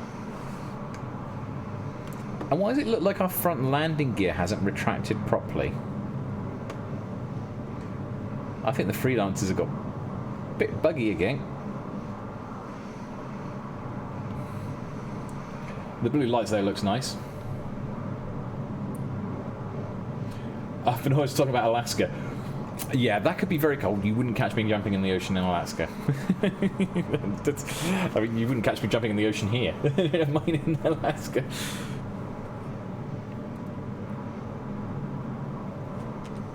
Right, how far have we got to travel? Not as far as we had to travel before. We've only got 13 million kilometres, so we should be there in pretty much a quick time. I can't really walk away those time because the Freelancer is a bigger vessel. It's a trade vessel. It has... I don't know if the mechanics have changed on it, but it does have that chance to be intercepted, and you end up with pirates trying to take us out because we're more lucrative cargo. Though there's no cargo on board, but you know they don't know that. They can just see that it's a Freelancer flying along. He was raised there. Ah, right. Okay, I did not know that. That's why you call him Yeti. Okay, that's fair enough. I bet it's cold. I bet it's freezing cold.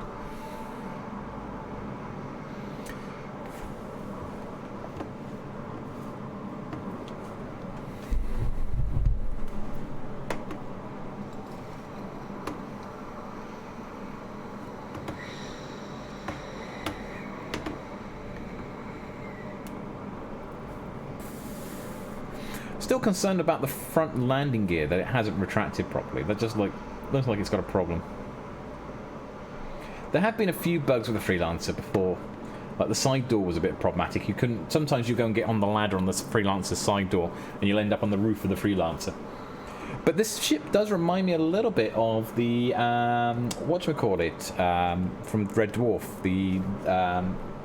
I've forgotten the name of it. Something bug. Starbug? Something like that? I don't know. I can't remember what the name of it is. Yeah, they're like the small little one. The sort of setup in the front with the sort of 2 seats side by side and then another 2 behind it is very much like that sort of setup that you saw on Red Dwarf. Starbug. Thank you. It was Starbug. Okay.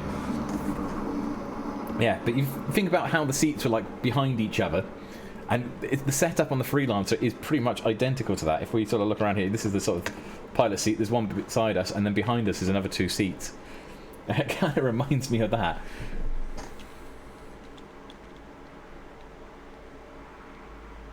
Yeah, watch out for green swirly things.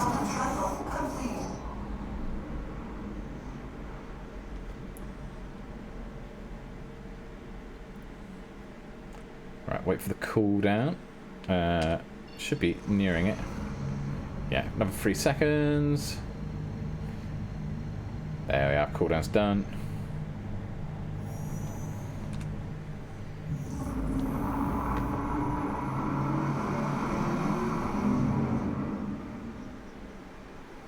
You can get some beautiful views. I mean, look at that.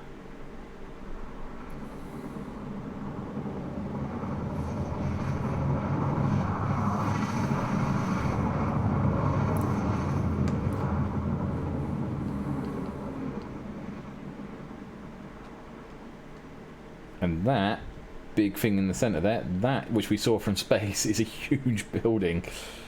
It's the Hurston Dynamics main building. So this isn't like a city-wide, planet-wide city, but it is a city on a planet. More like a desert sort of style world. We're also upside down, so let's turn ourselves the correct way.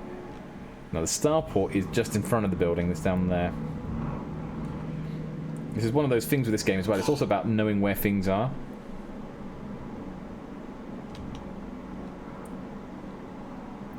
Space Bee, Intergalactic Mantis, Planetary Piddleberg.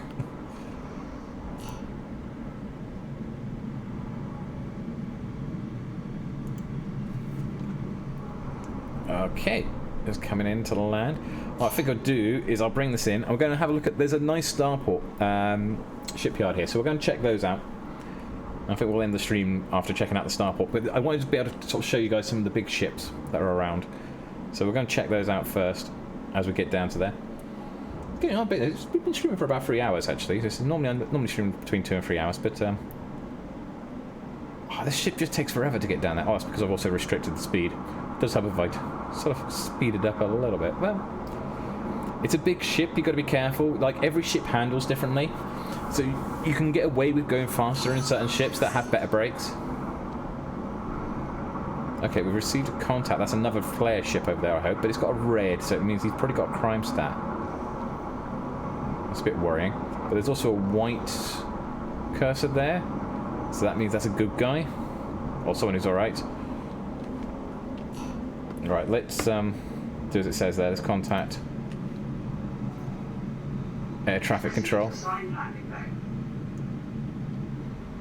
Our landing bay is next to the good guy. Well, that's nice then. So we're not next to the guy who's got the crime stat. So the little white, the arrows you see on the screen, they're other players' ships, marking where they are. If we got close enough and you can see the ships, you can actually see the ships as well. But I'm not going to go and check out the guy who's got the red, because that usually means they've got a crime stat, so they're sort of highlighted as being horrible.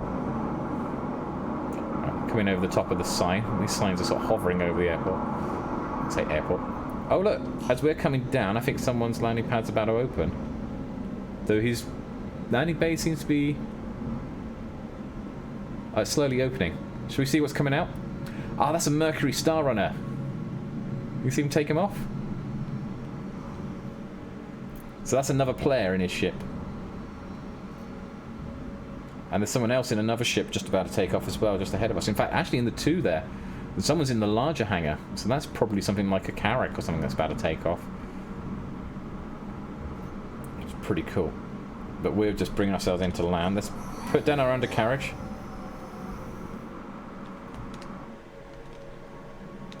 Right.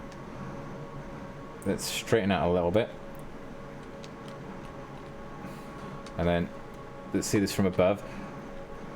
Are they really expecting me to fit this into that? Take it easy, because there's not a lot of clearance. Sometimes distance can also be a bit deceptive, but oh, look at that. It's like inches to clear. They could have assigned me a bigger hangar.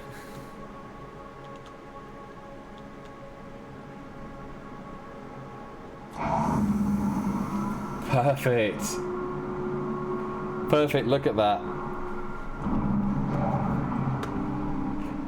You can see that, you know, it's not a lot of space, and obviously the hangar's doors don't fill up the entire space there either. I'm happy with that. That was a good landing. Yeah, breathe in. Well, this was on takeoff as well, I noticed this. It was just like, there wasn't a lot of space for taking the Freelancer out. So yeah, this is what I was talking about, the Starbug. And look, you got seats behind each other. It's very much that Starbug sort of design. Right, okay, let's not close the door. I want to exit.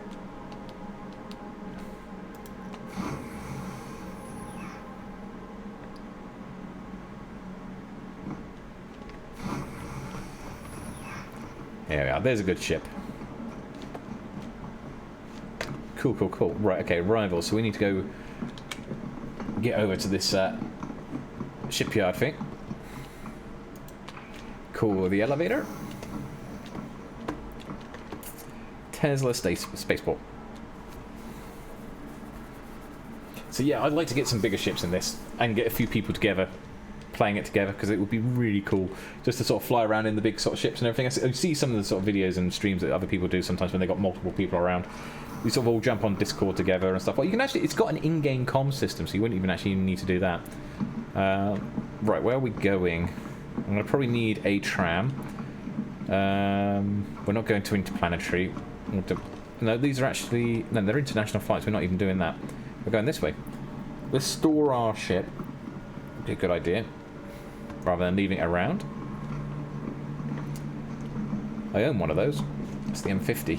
Quite nice. Right, that one. Why would I claim it? I haven't destroyed it.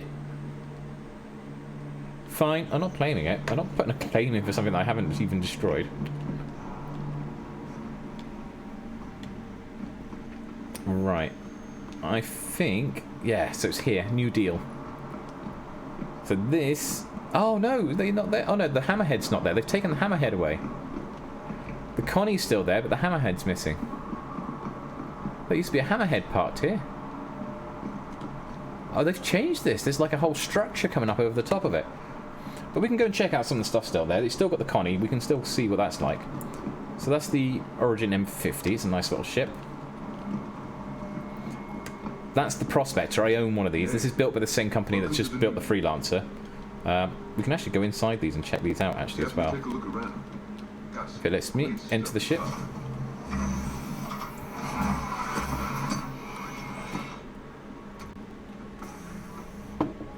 So this is actually smaller than the Freelancer. It has like space for one bunk. It's only a one-man crew, and this is it. This is this entire space in the back here.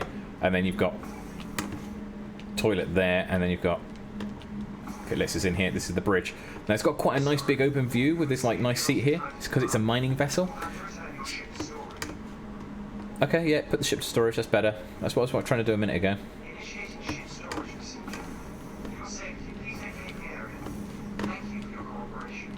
That's okay. You can put it away. That's what I was wanting you to do. Right, okay. Come back down. But yeah, I've owned one of these. In fact, it shows us that I own two of these in my inventory because actually one of them's a Vulture, but they've given us another Prospector in the meantime as a loan because the Vulture hasn't been released yet. It's the Savage vessel. But you see this device at the front here? That's a mining laser. So you can take these out and go mining on planets and stuff, and it's another way of making money. There's a really cool, talking about multiplayer crew, there's a really cool option for mining with multi-crew. There's a ship called a Mole, it's the next size up from this, and it actually has 3 mining lasers on it, and you have 3 people operating the different mining lasers, plus a 4th person flying the ship. So you go around looking for ore, and then you work together to try and sort of get as much minerals as quickly as possible with it. Pretty cool thing.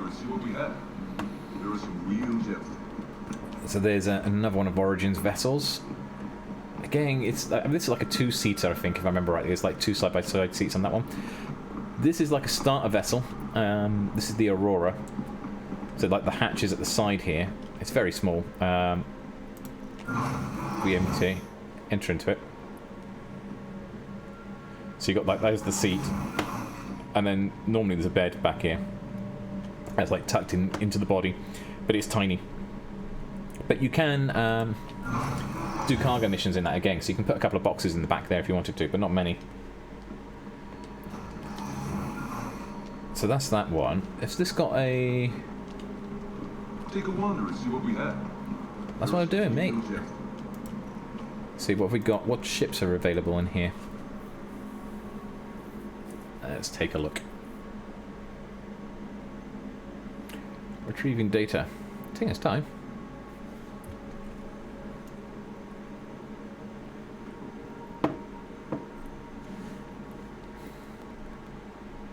Maybe you don't want to tell me. Okay. We can come back and check in a minute. Let's go and check out the ships outside, though. So if we come down here... Yeah, this is new. Like, this whole framework structure coming over here. Wasn't here before? I don't remember it being here before, anyway. I might be wrong.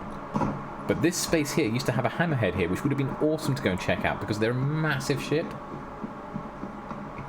But they appear to have lost the hammerhead. And something else here as well. But we can check out the Connie, which is this one here. So this is a Connie, or Constitution. It's the Constellation, sorry, rather than Constitution. Constellation class. This one's a luxury version as well, so this is the nicer Constellation. So to get in, we need to use an elevator. It has an underneath elevator that comes down. It also has another elevator just under in that sort of lower section there. That's sort of like the cargo elevator, but this is the main elevator. Now I've got to try and remember where how to get it to go up again. Up there. Go up. Preferably without killing us.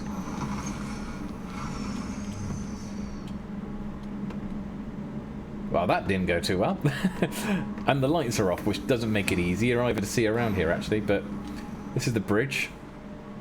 So you've got turrets at the top and bottom, so you can go down into the bottom turret, but there's also a top turret up there we can access.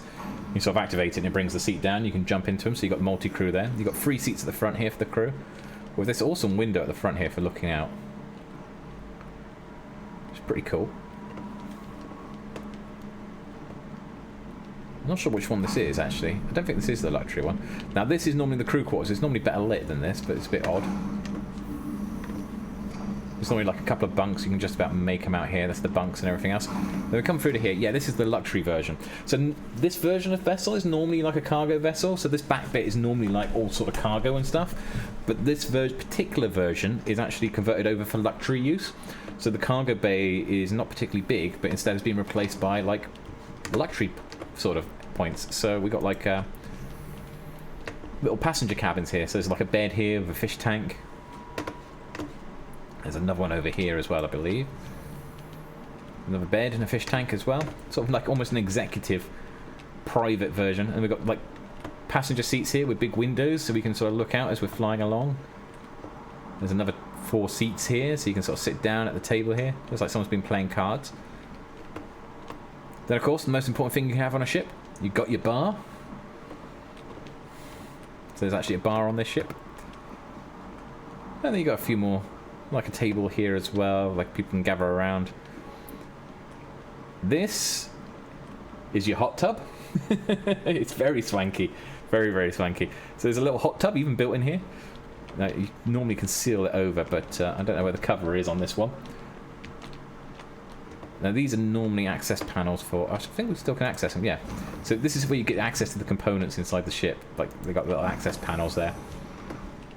I'm not sure how you can seal that off. There is a way to put like a floor back over it so you can actually sort of use it as sort of thing bob there. This is the master bedroom. This is the main one. So you got a double bed in here. And it's like a 2-way mirror window on there as well, so you can see out but they can't see in. Pretty awesome. You come around here. But you can actually sort of see if you look through there, but so it's not giving you complete privacy. Yep, there's your pool. CJ, there's your pool. More components.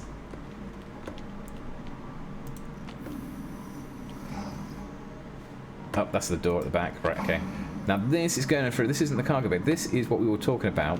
If it lets us go through to here, yeah. So you see this here. That's a cockpit. That's what they call a parasite fighter. So the fighter is actually docked into the back of the Constellation craft there, that you could then jump into it. I don't know if we can do that on this one. No. But you could normally jump into this. Oh, you can, actually. If we can get it right. How do we... What angle do we do it?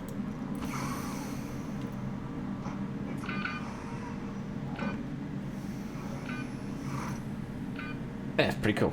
So we can actually jump in and fly this around as well. Obviously we can't do it at the moment, but this is a show version. But if this was a natural version, no, I don't want to buy it. I want to exit. Is it Y? Will Y make me exit? Yeah, there we are. That's cool. We'll get back out again. But yeah, you could detach that.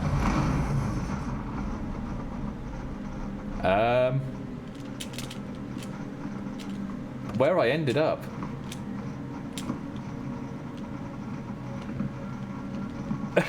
Have I knocked it?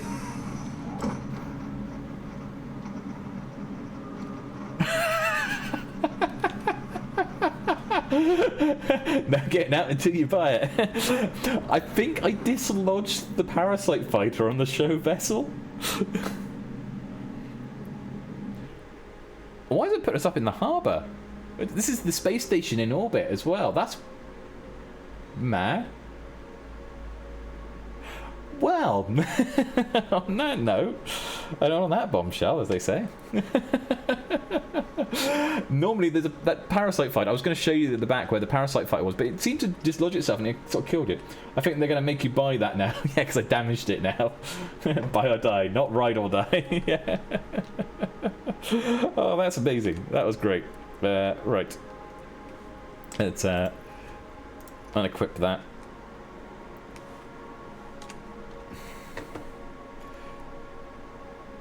Yeah, he doesn't look too impressed, does he? He's just like, oh, here we go. Again. Just crushed by a ship, squished between 2 ships because one of them couldn't work properly. This has been a fun stream, guys. I've enjoyed this, and it's nice to see that Star Citizen works. As Star Citizen works, we may turn around and stream this every now and then. So this is what I want to test to see if I can get it working. I also need to test to see if I can get Satisfactory working as well, because we tried that before. And it wasn't working, but I managed to get it set up so it was working with the recording software in OBS. which makes me think it should now be able to stream with it. So we should be able to stream Satisfactory as well in the future, but I'll need to do a test stream with that as well at some point in the future, so I might do that sometime in the next week or two. I'm already doing videos for Satisfactory, so if you haven't checked it out, I've got 2 YouTube channels. I've got 3 YouTube channels now. So I've got DrakenGameWorks, we've got DrakenGameWorks 2, and we also have DrakenStreamWorks. So DrakenGameWorks is now where I'm keeping all my Minecraft content, so we're still doing stuff on the Unawful Block server. We're absolutely crazy, doing crazy builds on there. DrakenGameWorks 2 is where I'm putting all of my other videos to do with other games. So I've got a whole series going on at the moment with Satisfactory where I've been actually uploading videos for that. I think today the 5th episode just went up, where we set up Coal Power Plant. And then then we've also got DrakenStreamWorks where I re-upload these streams like about a week later. So once we've done this, obviously we can't, because we're an affiliate, can't do it straight away. But we've got to give it at least 3-4 days, and then we can upload these. So you can go back and watch the previous streams if you wanted to as well. You aspire to be able to stream this game one day. Thanks for streaming this, dude. No problem, Say Dices, and thank you guys for being here. CJ for being here, Fnord for being here as well. Say Dices, it's greatly appreciated. You guys coming by and swinging by on our Friday afternoon and everything else. Friday evening. Actually, who's online at the moment? Let me see. I haven't done a lot of streaming recently, so it's like difficult for me to see who's around and who's not around. Let's have a look. Who do we recommend? But yeah, thank you guys for being here. It's greatly appreciated that you did. Who have I got on my list who could do with a stream? Some of the people here like D&D. I know some of you people like D&D. And Avalar Plays, who is on my Minecraft server, is doing D&D at the moment on stream. So I'm going to chuck him a raid because chucking some support there and everything else like that. I haven't seen him around. I don't know what his D&D streams are like. I know he's the GM, so we'll pop in, we'll say hi and everything else like that. Obviously, they're in mid-stream at the moment, so they probably might not be able to answer, but we can pop over and have a look and see how it goes. I've never seen him do his D&D stream, so it'd be nice to check that out. But again, thank you all for joining us. We're regularly streaming on Tuesdays and Thursdays now. Nice to see you all. Thanks for the sub as well, earlier, CJ. Greatly appreciated. Great catching up with you all again as well. Have a great evening. Bye. Oh, yeah, get the raid going. I'm saying bye and I haven't set the raid off yet. I'm still remembering how to Twitch. How do we Twitch? How do we Twitch? I think we're nearly there. There we are. We are sorted there. Right, I'm going to end the stream and raid now. Thanks, guys. Have a good one. Good night.